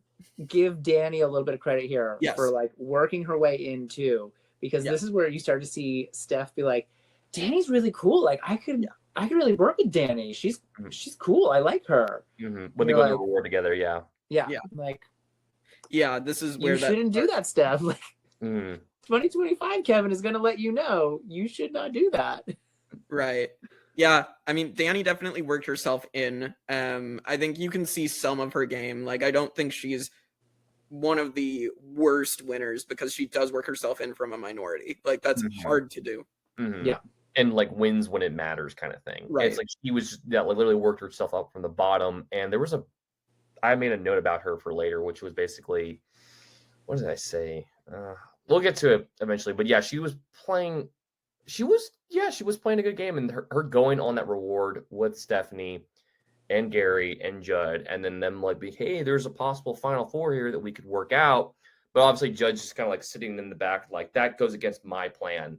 But also, what I want to do. Like, so smart of her to kind of like hold back on that and let Gary be the one who's like trying to make the deal because if that doesn't work and it blows up on Gary and he gives her no time, which is exactly what happens. But like she is then the less threatening one. They're less threatened by her. She doesn't do well in challenges. She's not coming up with the plans. Let's leave her here. Like, that was the that was what I was going to say about her, was that I think it's either with Jamie or with Gary, but she's playing up to the powers. Yes. In the game. The powers literally sit at the top of the temple looking down on everyone that's at the bottom. And so she knows that she's not going to make unnecessary alliances with people that are going to just get her voted out later. She's like, if I have to play up to them, I will, and then I will vote them out when I get the chance. And she kind of was like, that was I don't know if that's a new strategy, but it's definitely a very it just seemed that she used it differently in this season than it had. Yeah. Or it seemed like she actually was kind of like using it for like a strategical reason and not by accident. Yeah. So I believe she said, like, in interviews, like, she beat the radar, like she didn't just fly under the radar. And also, like, the T here, I believe it's been said that she was very nervous about production, like giving information. So she's one of the people who, like, she was aware, if you are actually a fan of reality TV, you know that they will ask you questions in your confessional in a certain way to get you to think a certain thing. And like, she recognized that they were doing that to her. So if they were doing it to her, they were doing it to their players. And so she didn't want to give production information that they might then steer other people and like not spill to them, but like intuit to them, like they'd be able to pick up on like, oh, well, Danny must be thinking this. If they're asking me this about Danny, then Danny must be thinking this. Like, so she purposely wasn't even telling them much information in her confessionals. Yeah. That's the tea that's come out since then. So I mean, listen, it doesn't make for the greatest TV by any means, but she was able to... and they don't let you get away with that anymore. Like, like Survivor, maybe because you're like it's a much faster shooting schedule, but like a show like The Challenge or a show like Drag Race, like those shows have a day that is dedicated to confessionals. So they will keep you sitting in that confessional all day, and they will re-ask you the same question 400 times with slightly different wording to get the clip that they want of you saying, they want you to say. So like they'll get it out of you now. But I think Survivor's a much more fast-paced shooting schedule. So like you got to do the interview and next. And so I think she got away with that, but I don't think you get away with that as much anymore. No. So yeah, basically Jamie gets so paranoid, they end up approaching Lydia. So I also believe Jamie and Lydia had a close relationship, and so Jamie did not expect Lydia to betray him. He did not expect Lydia to betray him, and like Lydia had a whole thing of like, I don't know if I can do this. Like, I've been with Jamie since the beginning, and like I think that they had like Lydia didn't stab anybody in the back, but yes, she did. Yes, she did. Like, yes, she did. In his final words, he's like pissed at Lydia. Like, so she did make one person mad at least. But yeah, so Jamie gets blindsided. Nice. That's how you vote somebody out. His final infamous quote of the season, like his paranoia coming full circle, is like, nice. Like, I'm just so excited that this happened. I'm like, dude, like the trail's over there. Like, I'm like, Ponderosa's that way. It's like, okay, now I can understand why they provide psychiatrists or psychologists at Ponderosa, like post game. They're like, we need to get this guy. You're not getting a shower. You're going straight over to Doc over here. Yeah, it's very funny too. So he gets to go fist bump Bobby John over on the jury bench. Yeah. So. Hey, love you, Jamie. Yeah, come in the show, Jamie. Go on, I love you, Jamie. No, but like, I mean, we play these online games. Like, I've been blindsided many times, and like, it is fun. It is fun sometimes to be like, oh man, they got me. They got me good, man. Like, so yeah, I appreciated that from him. That like, as much as he was like paranoid, nervous, that like when it did happen, he was a good sport about it. Yeah, absolutely.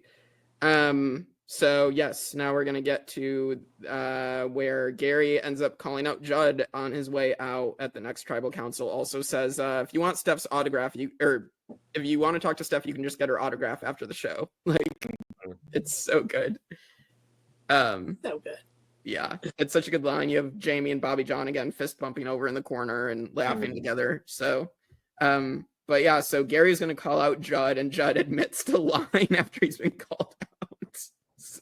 Judd lied, and then he lied about not having lied. Judd also threw up in the shelter. Like, Judd, messy, just messy, Judd. And I love the character you played.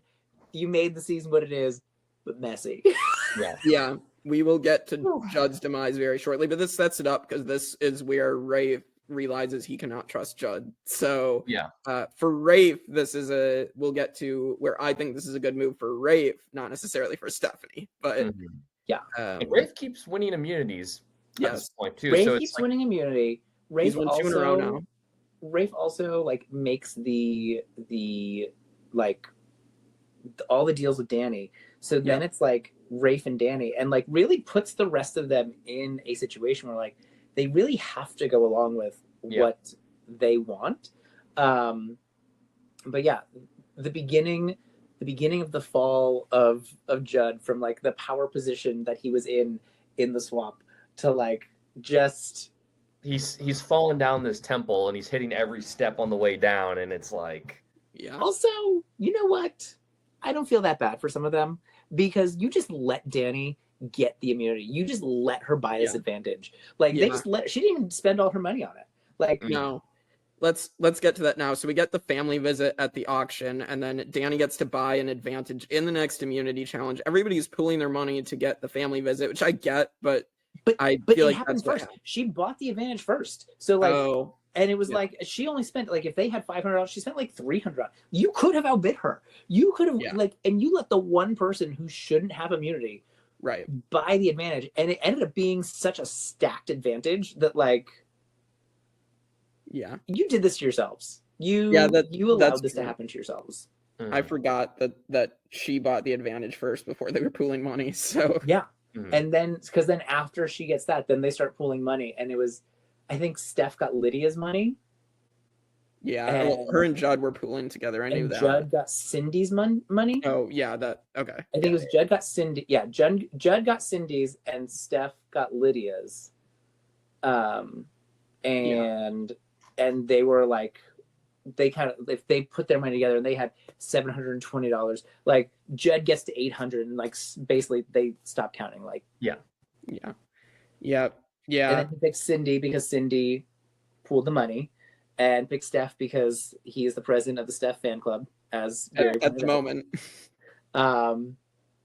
And just again leaves Danni and Rafe to like sit and bond some more and come up with some more strategies together with Lydia, who now well, and Lydia, what her loved one was her brother, right? Or someone that she hadn't seen in like 2 years was the story. I think so.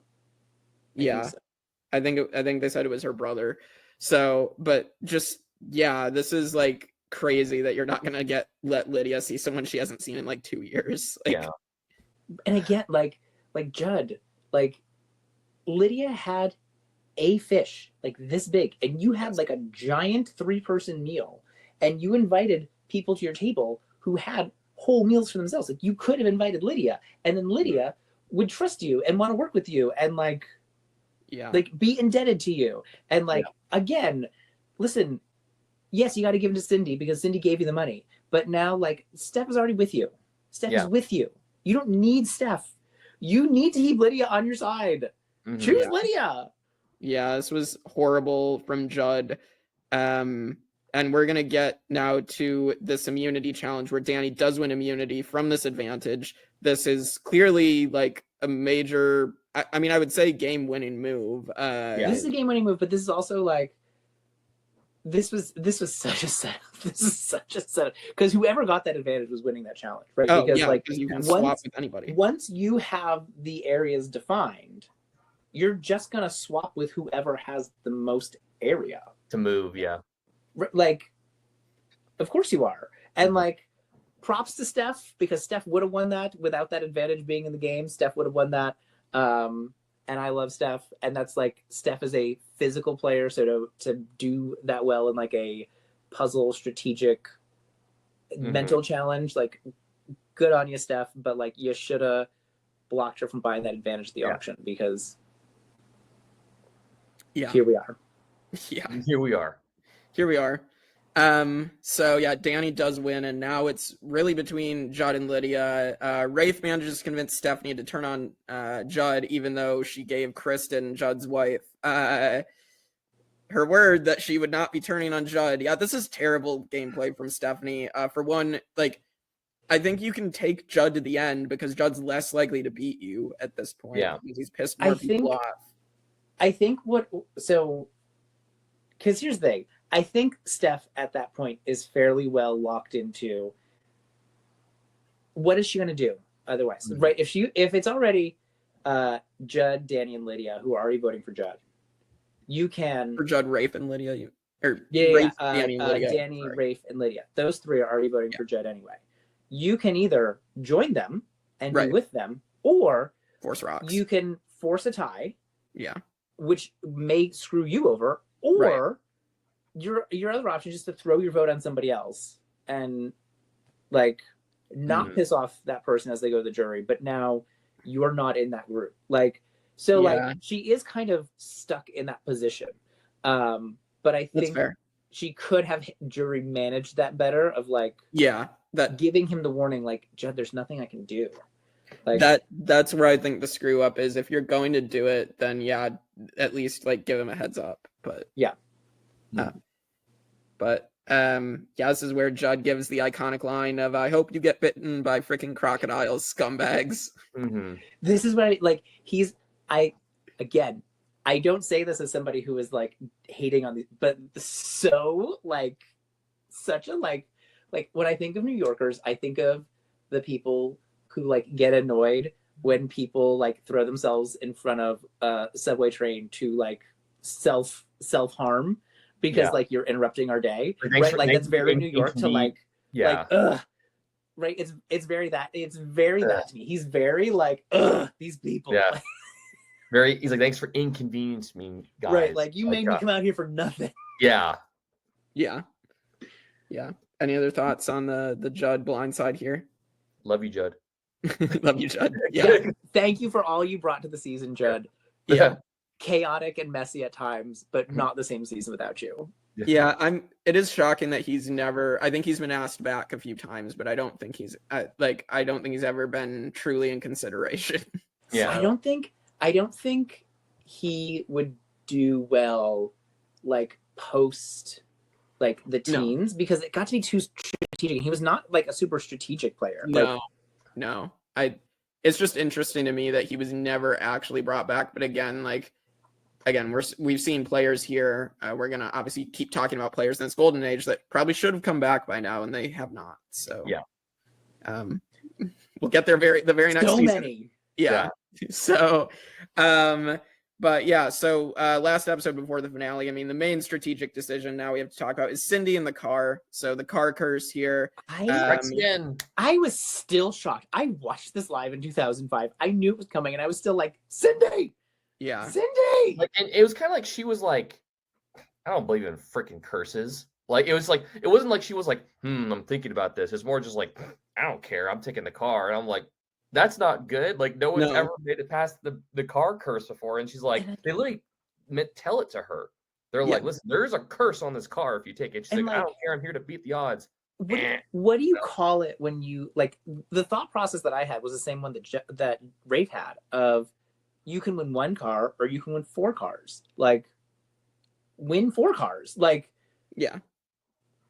I'm very that like take me out of the equation. I'll give you the car back. I don't care. You can win 1 car, you can win 4 cars. What do you want? It's up to you what you win. Do you win 1 or 4? I'm winning 4. Like this is a game-ending blunder for Cindy. Like she loses the game because I think she probably because if she gives everyone a car at that point, I think then they're also going to be like, she just gave everybody a car, so we can't let her get to the end because everyone. You could overthink it like that. Like it's just kind of like because I mean we've seen people be super gregarious in Survivor before, and they completely get like screwed over afterwards. Like thank you for that. Now you're gone. I think this end game is kind of set in stone at this point. Of Rafe has Danny and Steph, like they're gonna stick together. And he has Cindy if he chooses to keep her because they have their relationship. But then because of this, he doesn't. He's like, no, like I'm pissed now. Like, bye, Cindy. Right. Well, and like Rafe was such a genius. The fact that he throws it at the end is crazy. But like Rafe had Cindy, he had Steph, he had Danny, he had all these people who weren't going to come after him. And so I think that like realistically, the end game is kind of set of like Rafe and Danny. Like Danny's gonna do whatever Rafe says and Rafe's gonna do whatever Danny says because the two of them realize that they are each other's like best ticket. Mm-hmm. Steph is kind of stuck with them, so that's the 3. They're at 5. Like those are the 3 that are going to the final 3, and like who can we most likely beat? Like we can most likely beat Lydia because Cindy is like a collegiate athlete. Like she's amazing. If you don't, you'll forget about her easily, and then she'll come in and win like a car challenge, and you're like, crap. Like, okay, well, we need. She had abs before the season. She didn't need to lose the weight after 30 days to get the abs. She had the abs before the season started. Like Cindy is in great shape. Or you have Lydia, the like 4-foot-tall fishmonger. Like who should we take, and who is less likely to beat us in a challenge? Lydia. So like I think Cindy was pretty well cooked at that point. Kind of no matter what, whether or not they spoke about it ahead of time at that point, I think that's kind of how it's playing out anyway. So it's just a matter of like, I would say win the 4 cars. Her idea was, I might lose everything. I might not win the game anyway. So I might as well go home with a car. Like, all right, cool. Did the spirit chicken happen at 5 or did it happen at 4? Happened at 4. Okay, yeah, we're getting to the spirit chicken thing. Okay, so it's like we're getting into this whole like curse mentality with Survivor, where it's like do or do not do the thing. Yeah, absolutely. I mean, I will say Cindy's final words as well. Her last words on her way out. I'll remember to watch the stars from the sunroof of my new car. Yeah. She had a great observation too. Like I think she saw the writing on the wall because she was like, "Well, we voted out Jamie, didn't tell Judd, and then Judd got voted out, and now you voted out Judd, you didn't tell me, so that means I'm going to be out." Like I think she saw that, and that's why she took the car. Yeah, that's fair. But I'd give it like. She still she should have given up the car just to like see if that would change her fate. Honestly, listen, at that point in Survivor history, Survivor was such a big show still in 2005. They probably would have given her a car anyway after that. Like Yeah, that's what company was it? Was it a Chevy? I think it was either what it even was. They probably would have just given her a car. They would have given the 4 the car because she won, and they would have given her one at the reunion. Girl, just give them the car. Yeah. I mean, we're nearing the end of the car curse, at least in American Survivor. They did try bringing it back in the international seasons, but like bring back the car. Bring back the car. Get a corporate sponsor from a car company. Bring back the car. Mm-hmm. Yeah. All right, so let's get into our finale now. We're almost through with Guatemala. So officially we have to say goodbye to Lydia, but we do have this giant like macaw maze. Like it's so good. I miss these challenges. I miss like the final like 5 or 4 like huge just like huge maze. You gotta run up challenges. Steps, you gotta go down a slide. Like there's dead ends. You gotta find things. You got like they had to walk over those pontoons, those little like floating things. Yeah. I miss these. What, Survivor, you have Fiji, you have your whole setup. Build a maze and then like have some movable walls so you can change it season to season. Like you can build a maze like this and have this just ready to go at all times. Movable walls. have them build like a moat where they let like water and sharks in. Right.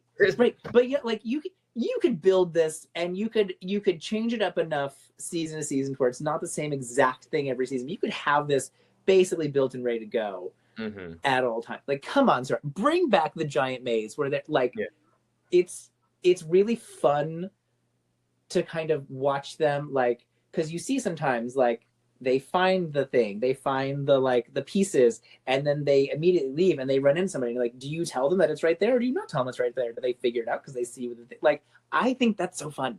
Yeah, it's so fun because in those challenges you literally have to put your whole body into it too. It's not like you're just like narrowing it down to like your mind or whatever. It's like, no, you have to use everything that you have at your disposal. Or the one where they have to like go across the different types of like bridges to get to the different stations. Like, bring those back. Yeah, I love them.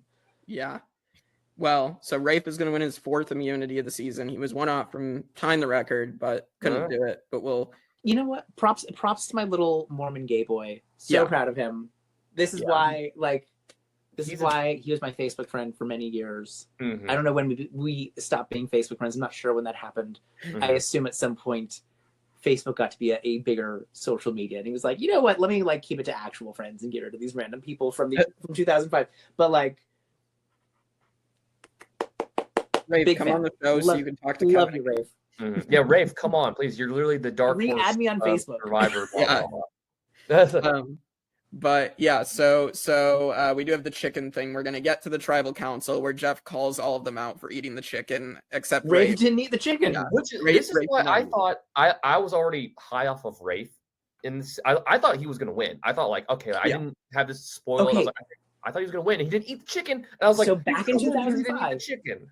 back in 2005, you all were children. I don't even know if you were allowed to have the internet. This is one of the first times that I like was reading people's reads the edit, and people were saying from the time of the merge it was going to be Danny versus Steph, that was the final two. The editing was showing that it was Danny and Steph as the final two, because I remember having the conversation with a friend of like I remember at the final six being like, yeah, it's supposed to be like the people online think it's going to be Danny and Steph as the final two. And she was like, yeah, I guess I could see that. I'm like, yeah, but things have to happen like perfectly for that to happen. Like that'd be a crazy final two. Like, and I remember watching this episode being like, oh, and then Rafe is going to win the final immunity because he's on the immunity run. And it's not going to be Danny and Steph like they've been saying. And then that's not what happened. Oh my God. Yeah. Well, let's talk about, I really think that they screwed up voting out Lydia here. Supposedly Rafe, as I think he said like after the show, that they were worried that it would be some sort of like thing that would like Lydia would all of a sudden be good at, because like she has like such a low center of gravity, and like they thought that she would somehow be able to win it. So they were worried, terrified that Lydia would all of a sudden win it. Well, now thinking back, like with the final three challenge, it being like that board and the things that she probably would have been bad at that, because Yeah. they all end up leaning on the pole. Listen, I love my former Facebook friend Rafe, but that isn't bullshit. No, you did not say that. That is your excuse.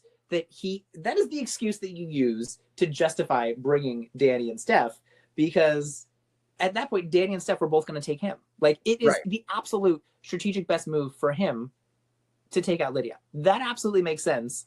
And Danny is like, oh, one of them is going to take out one of their own, latches onto that. And then what is Steph going to do? What is Steph going to do? She's going to force a tie at Final Four? Like, yeah. Right. And then, like, so, like, of course, Steph goes along with it. Like, yeah. Yeah. I love you, Rafe. Yeah. You don't got to bullshit a bullshitter, okay? Oh my God, it's outro. Come on, love you, Rafe. Oh my. All right, well, goodbye, Lydia, our pancake dancing queen. Loved her so much on this rewatch. I appreciated her positivity so much when there was. Yeah. I mean, like, what's what I want to say? Appreciated negativity, but like so much negativity, and she's just like wearing her hot pink shirt. She's like, like she's like the actual cheerleader of the show. You know, it's like she's like the actual one that like successfully was able to integrate with that and pull it off. And like, yeah, Lydia, come on, like you're awesome. Let's go. Yeah. All right. Let's get to Rafe's decision here. So, so it comes down. Rafe accidentally lets go. He touches the pole. Yeah. He accidentally touches the pole. Such an easy mistake. Something I would do, right? Like, it's such an easy mistake to make.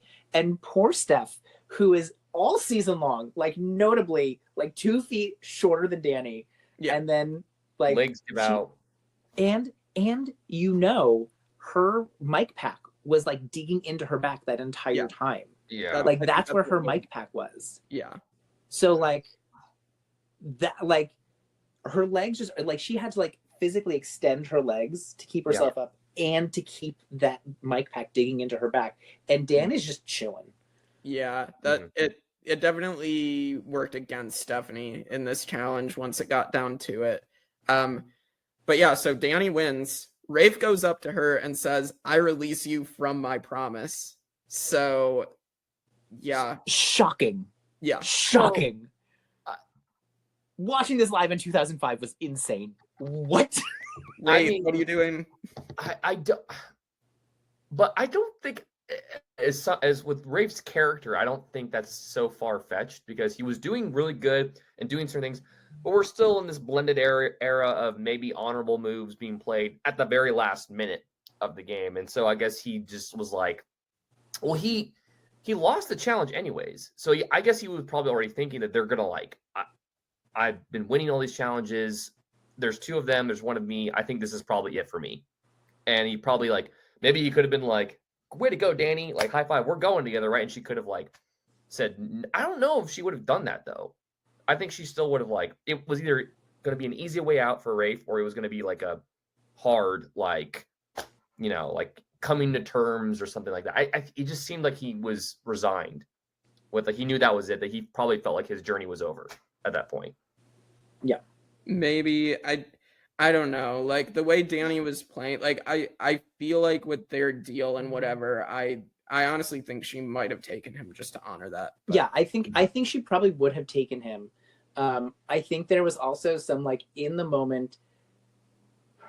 You've watched Steph for 2 seasons now. She's at this final challenge. All she has to do, and like, you're just watching that she just can't. And I think, like, I always took it as like a sincere sign of their friendship that he was like, you don't have to. Like, you can take Steph, and that's okay. Like his friendship with Steph, that like, I don't want to just like immediately screw Steph over here. Like, if you think it's better to take Steph, and that's okay. Mm-hmm. Like, because I think he felt so bad that like Steph wasn't going to have a fighting chance. Yeah. Like, that's how I always took it, was like, they're just such good friends. Yeah. That's hard. I think that's probably the best. Like, they were just such good friends, and it was just like, if you're thinking that you're already on your way out, then you kind of like drop your game mode and you're like a person again, especially if you're at the final 3, you don't win immunity, you know your fate's in someone else's hands, and if you feel like you got like a really good shot of going, you'll go. But if you're like, I don't think him thinking that was probably like, there's no way that she's gonna like take me over Stephenie, because I've been winning immunities and stuff like that. So interesting choice though. I mean, it worked out well for Danny, but like, I feel like if she went with Rafe, she probably would have lost. I think there would have been more. I think Rafe probably beats either one of them. Yeah, I think so too. Well, let's get to the Fallen Angel rankings and see where Rafe ranks. I think Rafe is probably high. If people remembered, Rafe's high. Rafe is a great player. Guatemala gets shoved to the corner a lot. Yeah. Like, if people remember Guatemala, I think Rafe is high. Rafe is very high. He's very high on my list. I'll say that much. He's 16th for me out of 48. Like, I think the releasing from the promise is what puts him down lower, but I think I would have had him a little bit higher. Aside from that, he's great. Yeah. So the standings as they are right now, the top 10, it is Rob Cisternino at number 1, Kathy Vio at number 2, Rudy at 3, Lex at 4, Ian at number 5, Johnny Fairplay at 6, Jenna Lewis at 7, Chef Keith Famey at 8, Scout at 9, and batshit crazy Jan at number 10. I mean, I would have him above Ian. Like, I had him at 9 on my list, and he's literally one spot higher than Ian on my list. I think I had him one spot lower, but that's just because of I think they were both very similar. I could have interchanged either one because they both had the thing at the very end that they sacrificed their game. Yeah. So interesting enough, I think people kind of forgot Guatemala. Rafe is the new number 7. He is under Johnny Fairplay, above Jenna Lewis. What? Yeah. I think people just forgot Guatemala. Yeah. They should not forget Guatemala. If you remember Guatemala, you remember how good he was. Yeah. It's the dark horse of the teens, of like it's the first one. Yeah. It's the first one going into like every other season that happens after this, so it's easy to forget about it. But it's still, this season alone, I think, beats out a lot of the other previous seasons that happened so far. And so, but I can understand why people would forget about it going forward into like every other season that's happened past this. But I think it's a good solid season going into this golden era that we're going into with Survivor. Yeah. It only gets better from here. I don't have him very high overall, but I have him high in relation to the previous seasons. Like, I have a lot of newer people after him higher because I think that the players get better. But like, out of this group, he should be pretty high. Yeah, I always thought that he was going to win, and then I always thought that he was somehow going to come back at some point because I thought he did so well. And I was thought so too. I think he got surprised that he never did. I think he got farther into his career because he started writing for TV. Like, he did Wheel of Time, he did Agents of S.H.I.E.L.D. for Marvel. Like, he did a bunch of stuff in his career, and I think he just declined to come back. Oh, damn. So Rafe, come back.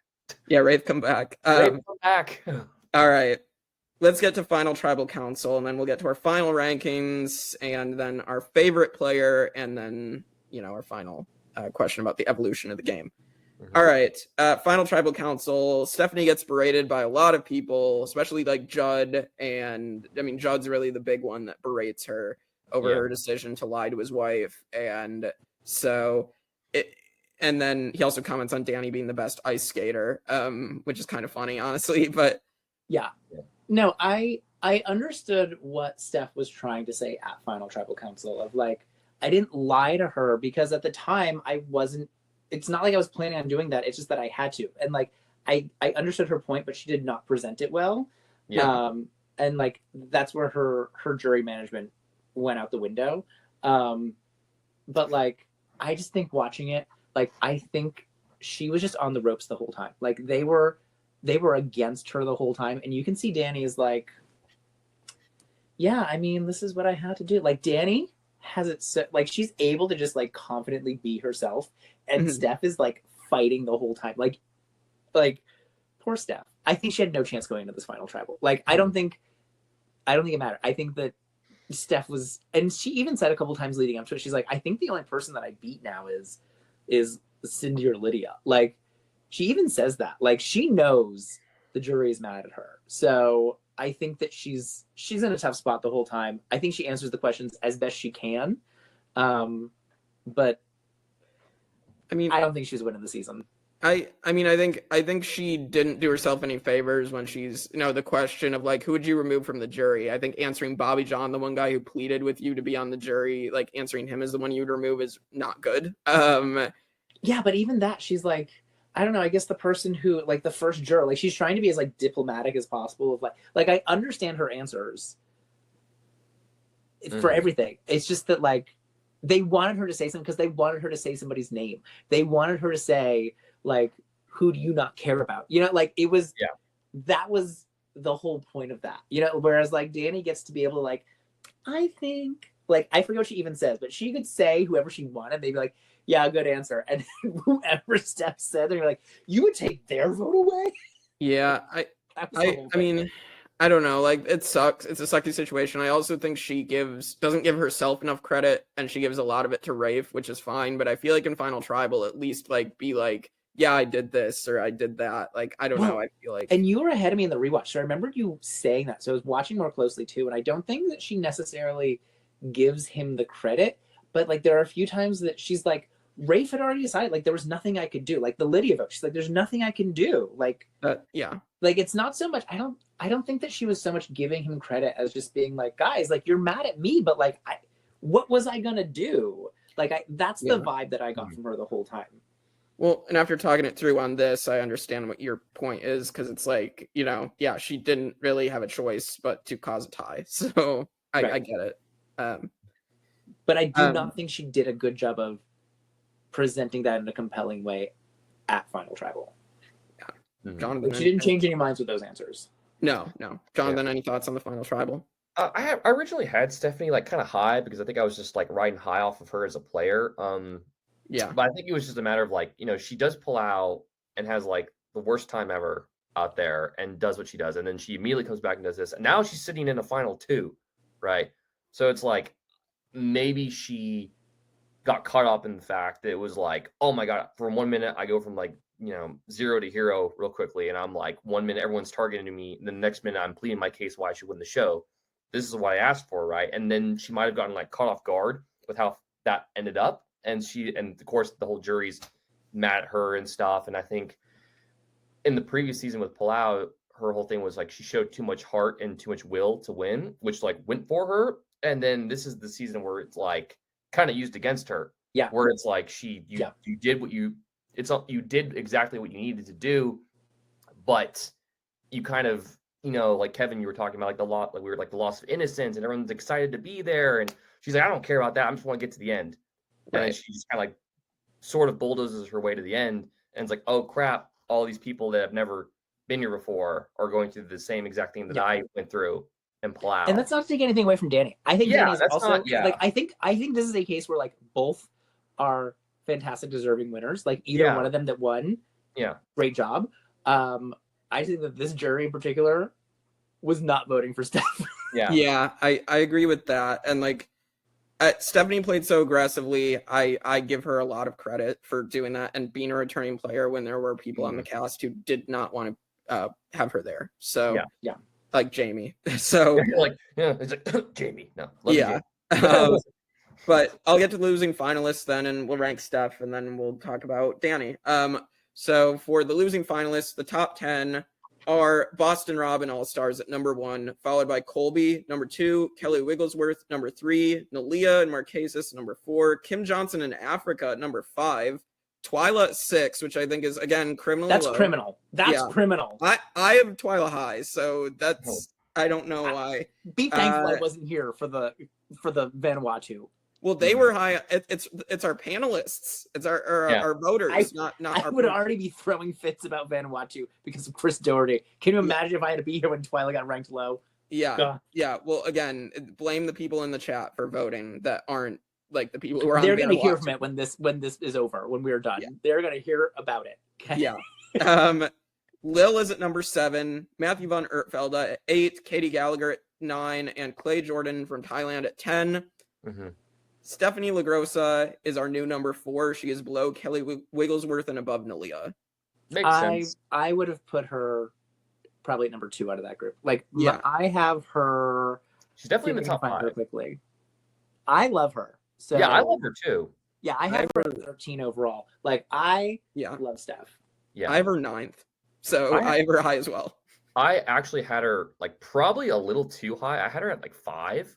But maybe I could probably like bump. I was really confident. I always say like within like chunks of 3, right? So like within that top like 15 to 16, I can move people around. But yeah, like I think she's great. I would have put her out of that group. I would have put her at number 2. Like I think Boston Rob played an amazing game in All-Stars, so like I can't dethrone that, but like their games are pretty similar if you look at it. Like they both piss off the jury. Like and they're both like, I'm sorry that I did that at the end, kind of thing. Yeah, exactly. So and actually, looking at who else I have above her, it's all people who come after her, aside from Boston Rob. So So again, Thailand people are getting booted out of the top 10. So it's only going to get better over time. No, I'm just kidding. Sorry, Tanya Vance, we do love you. Yeah, we do love Tanya Vance. All right, winner rankings. Danny does win 6-1. So where the winner rankings stand right now, we have Richard Hatch at number 1, Sandra Pearl Islands at number 2, Tom Westman at 3, Chris Doherty at 4. Tina Weston. Where's Adrian? Adrian, back me up on this. Tina Weston at 5, Vesepia 6, Ethan 7, Brian Heidick 8, Jenna Maraska 9, and Amber at 10. So where do you guys have Danny? I think, unfortunately for Danny, I think the winners at war, like her coming back might have hurt her reputation going into these rankings. So she might be kind of low. I don't think that's necessarily going to be accurate, but I do think that will have kind of painted some people's perception and therefore put her lower. Yeah. Jonathan? I had her on my list. So I've only seen the first 43 seasons, and so I need to put Gabler somewhere on here. But as of right now, I have Danny at 31 on my list. Yeah, I have her 39th. Maybe that's a little too low, but I kind of had her in the group of a lot of the other kind of under the radar winners. Yeah. So I don't think it's a terrible game. I think it's crazy again to come from the bottom and make it there. Yeah, it's like under the radar, played up to the powers, won when she needed to. What what more can you do? Like if as she did exactly what she needed to do to win the game. Exactly. Didn't piss anybody off. Like that's as I don't want to say sterile, but that's as like by the book Survivor win that you could probably have. Yeah, exactly. Yeah. And then I have her 27. So like we're like I don't have her crazy high, but like I said, I do expect her to be lower on the list. Yeah.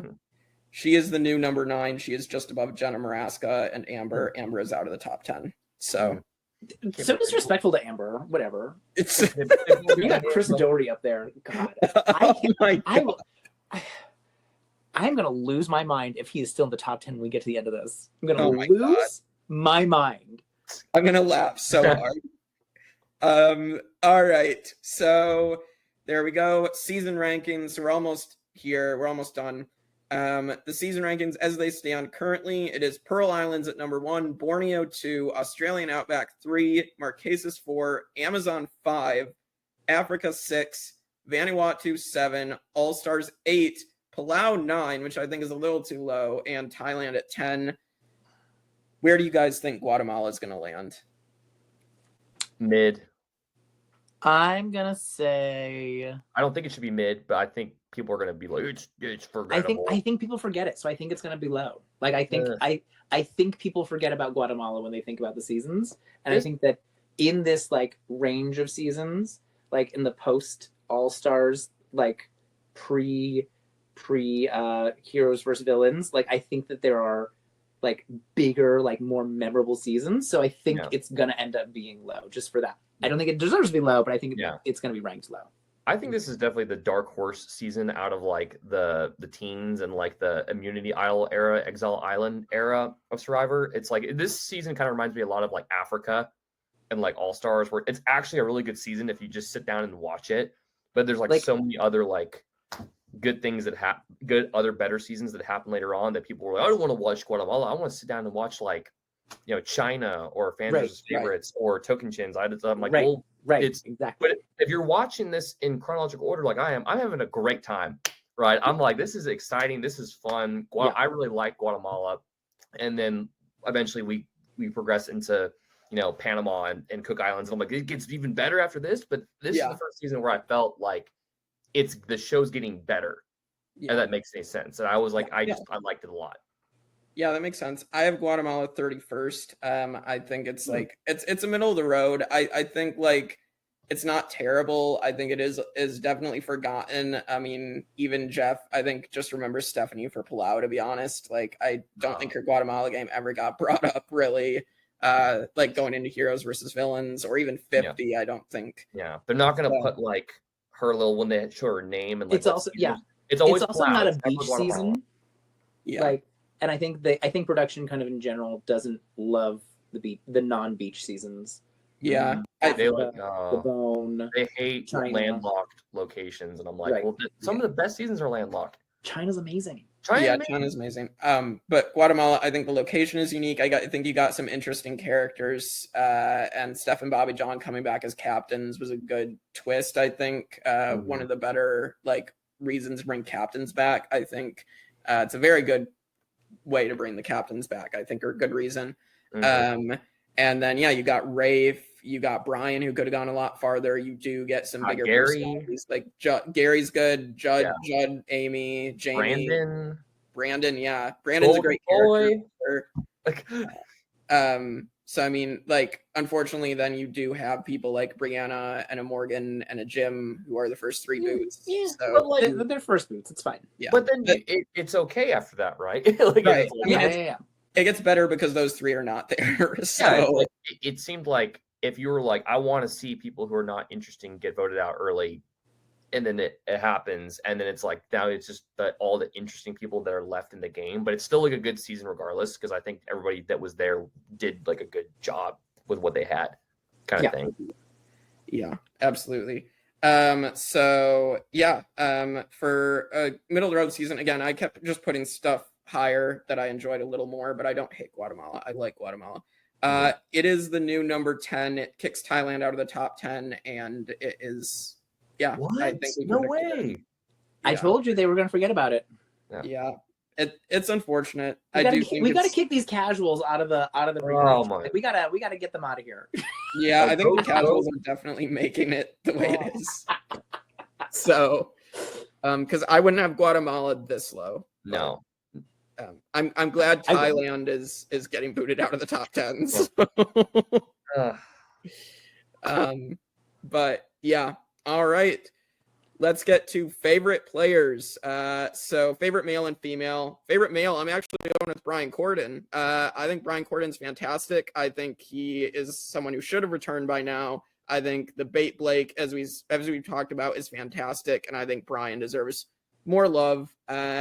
And then favorite female, I'm going with Stephenie LaGrossa. I just have to. I think Stephenie, even with her faults in this season, is still good. Yeah, still good. So She's still Stephenie. Yeah. I mean, I've been a Steph fan for years. I'm going to continue to be a Steph fan. When I got to meet her it wasn't Over the Edge when I met her, but when now Over the Edge, I met her. I was like, I've loved you forever. She's great. She's amazing. I have a picture with her. It's not a very good picture because the sun was behind her. It's fine. Excited for her to be on 50. Yeah. Excited for her to be on 50. Love her. Kevin, it's like a full circle. Runaway favorite character. Yeah. I would say I do love Brian Corden. I agree with that. I also love me some Rafe. Brilliant and just like I wish he just had that killer instinct to like finish the job. Yes, because he would have won. Yeah. So you're going with Rafe and Stephenie, Kevin? Yeah. Okay. Jonathan? All right, I'm gonna copy and paste everything that Kevin just said. I mean, we already, Jake, you already know, like I like Stephenie as well. She's awesome. She's kind of like the first like female contestant to kind of like kick ass at Survivor, and because there's a reason why she was asked back for this season because the train was riding high with Stephenie, right? And I'm everything that Kevin said all over that Stephenie all day. For female contestants, guy contestants, it's Rafe. I mean, like Rafe was. I really liked. I mean, I did like Gary. I liked Brandon. I like Brian as well. I like Brandon a lot. Brandon was really cool.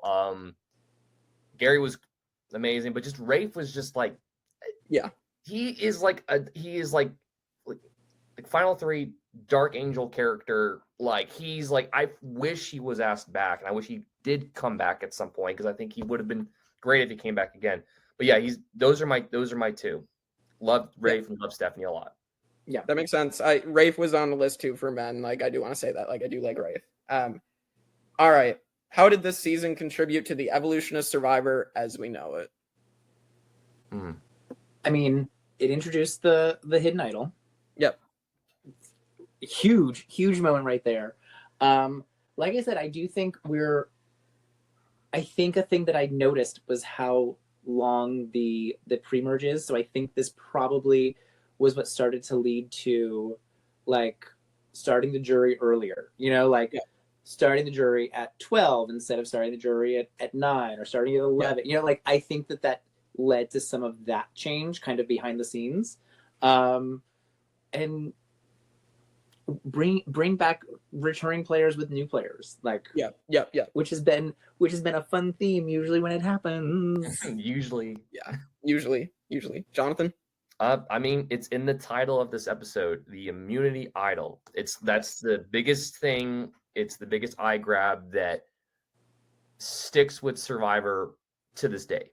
Is just a generic immunity idol. It's the first season that does it. First season that someone plays it successfully. And it's just, that's the biggest takeaway of the season. Obviously, you have other small things like arguably the first celebrity player played Gary, and the first two, it's a mixed cast of like returning players and like new players, and it's like kind of done well, and it's the first season that kicked us off into this golden age of Survivor that is like seasons 11 through 20. So it's a good start that I think people should go watch because it's a good start to what's about to happen with every other season. So I think it's a really good place to start is Guatemala. Yeah, I'm in agreement with you guys. I think it's the idol for sure. I think we wouldn't be where we are today without the idol getting introduced here, as much as people probably forget that this season introduced the idol. I think people think that Yule is the first one to have a hidden media idol. Yeah, not Gary or Gary. What? Like but yeah, and then the captains, as Kevin said, I think this led to them really wanting to keep doing the captains with newbies. Because it's an interesting wrinkle to put people with experience and like have someone like lead a tribe with a bunch of people who have never done it before. I think producers really liked that twist that they wanted to keep doing it and mixing them together, not just for captains, but also like half and half, like fans versus favorites as well. So fans versus favorites is so good. You get Philippines, which like, I mean, take the one guy and his like post Philippines life out of it. Like Philippines is a great season. You get Blood versus Water, which is an amazing season. Like that returnees like this I think paved the way for them to keep bringing back returning players. So all right, well, that's Guatemala. It's the beginning of the golden age of Survivor Volume 2, as it were. We're going to Panama next week, back to Panama, because we've been there twice already, but we're here for Exile Island. We're here for the birth of another Survivor legend, a Survivor 50 castaway. We're, of course, talking about Sari. So, hey, she's afraid to pick up a leaf in the first episode. Yes. Hey, she's afraid of a leaf. Hey, it's couch potato time. Yes. Couch potato time. Get off the couch. Get off the couch. Episode title right there. Get off the couch. Yeah. So we're here to talk about Sari. We're talking about the challenge beast, Terry Dietz, who we just talked to, by the way. You should go check out our interview with him. Amazing interview. We love Terry. Aris and Danielle. And of course, one of the greatest characters of all time in Shane Powers. How has that man not been back on our screens? Oh. But we always forget about the other half of one of my favorite Survivor lines ever from Courtney, where he says he's going to come to her shitty apartment. And she's like, you don't know that I have a shitty apartment. Yes. Yeah. And some interesting characters, some legendary characters. Great season. Yeah. So we will get to talk about that. It'll be Jonathan, Mike G, and Coach Drew talking about Survivor Panama, Exile Island. So join us next week and continue on with us on the Tribe of Nerds.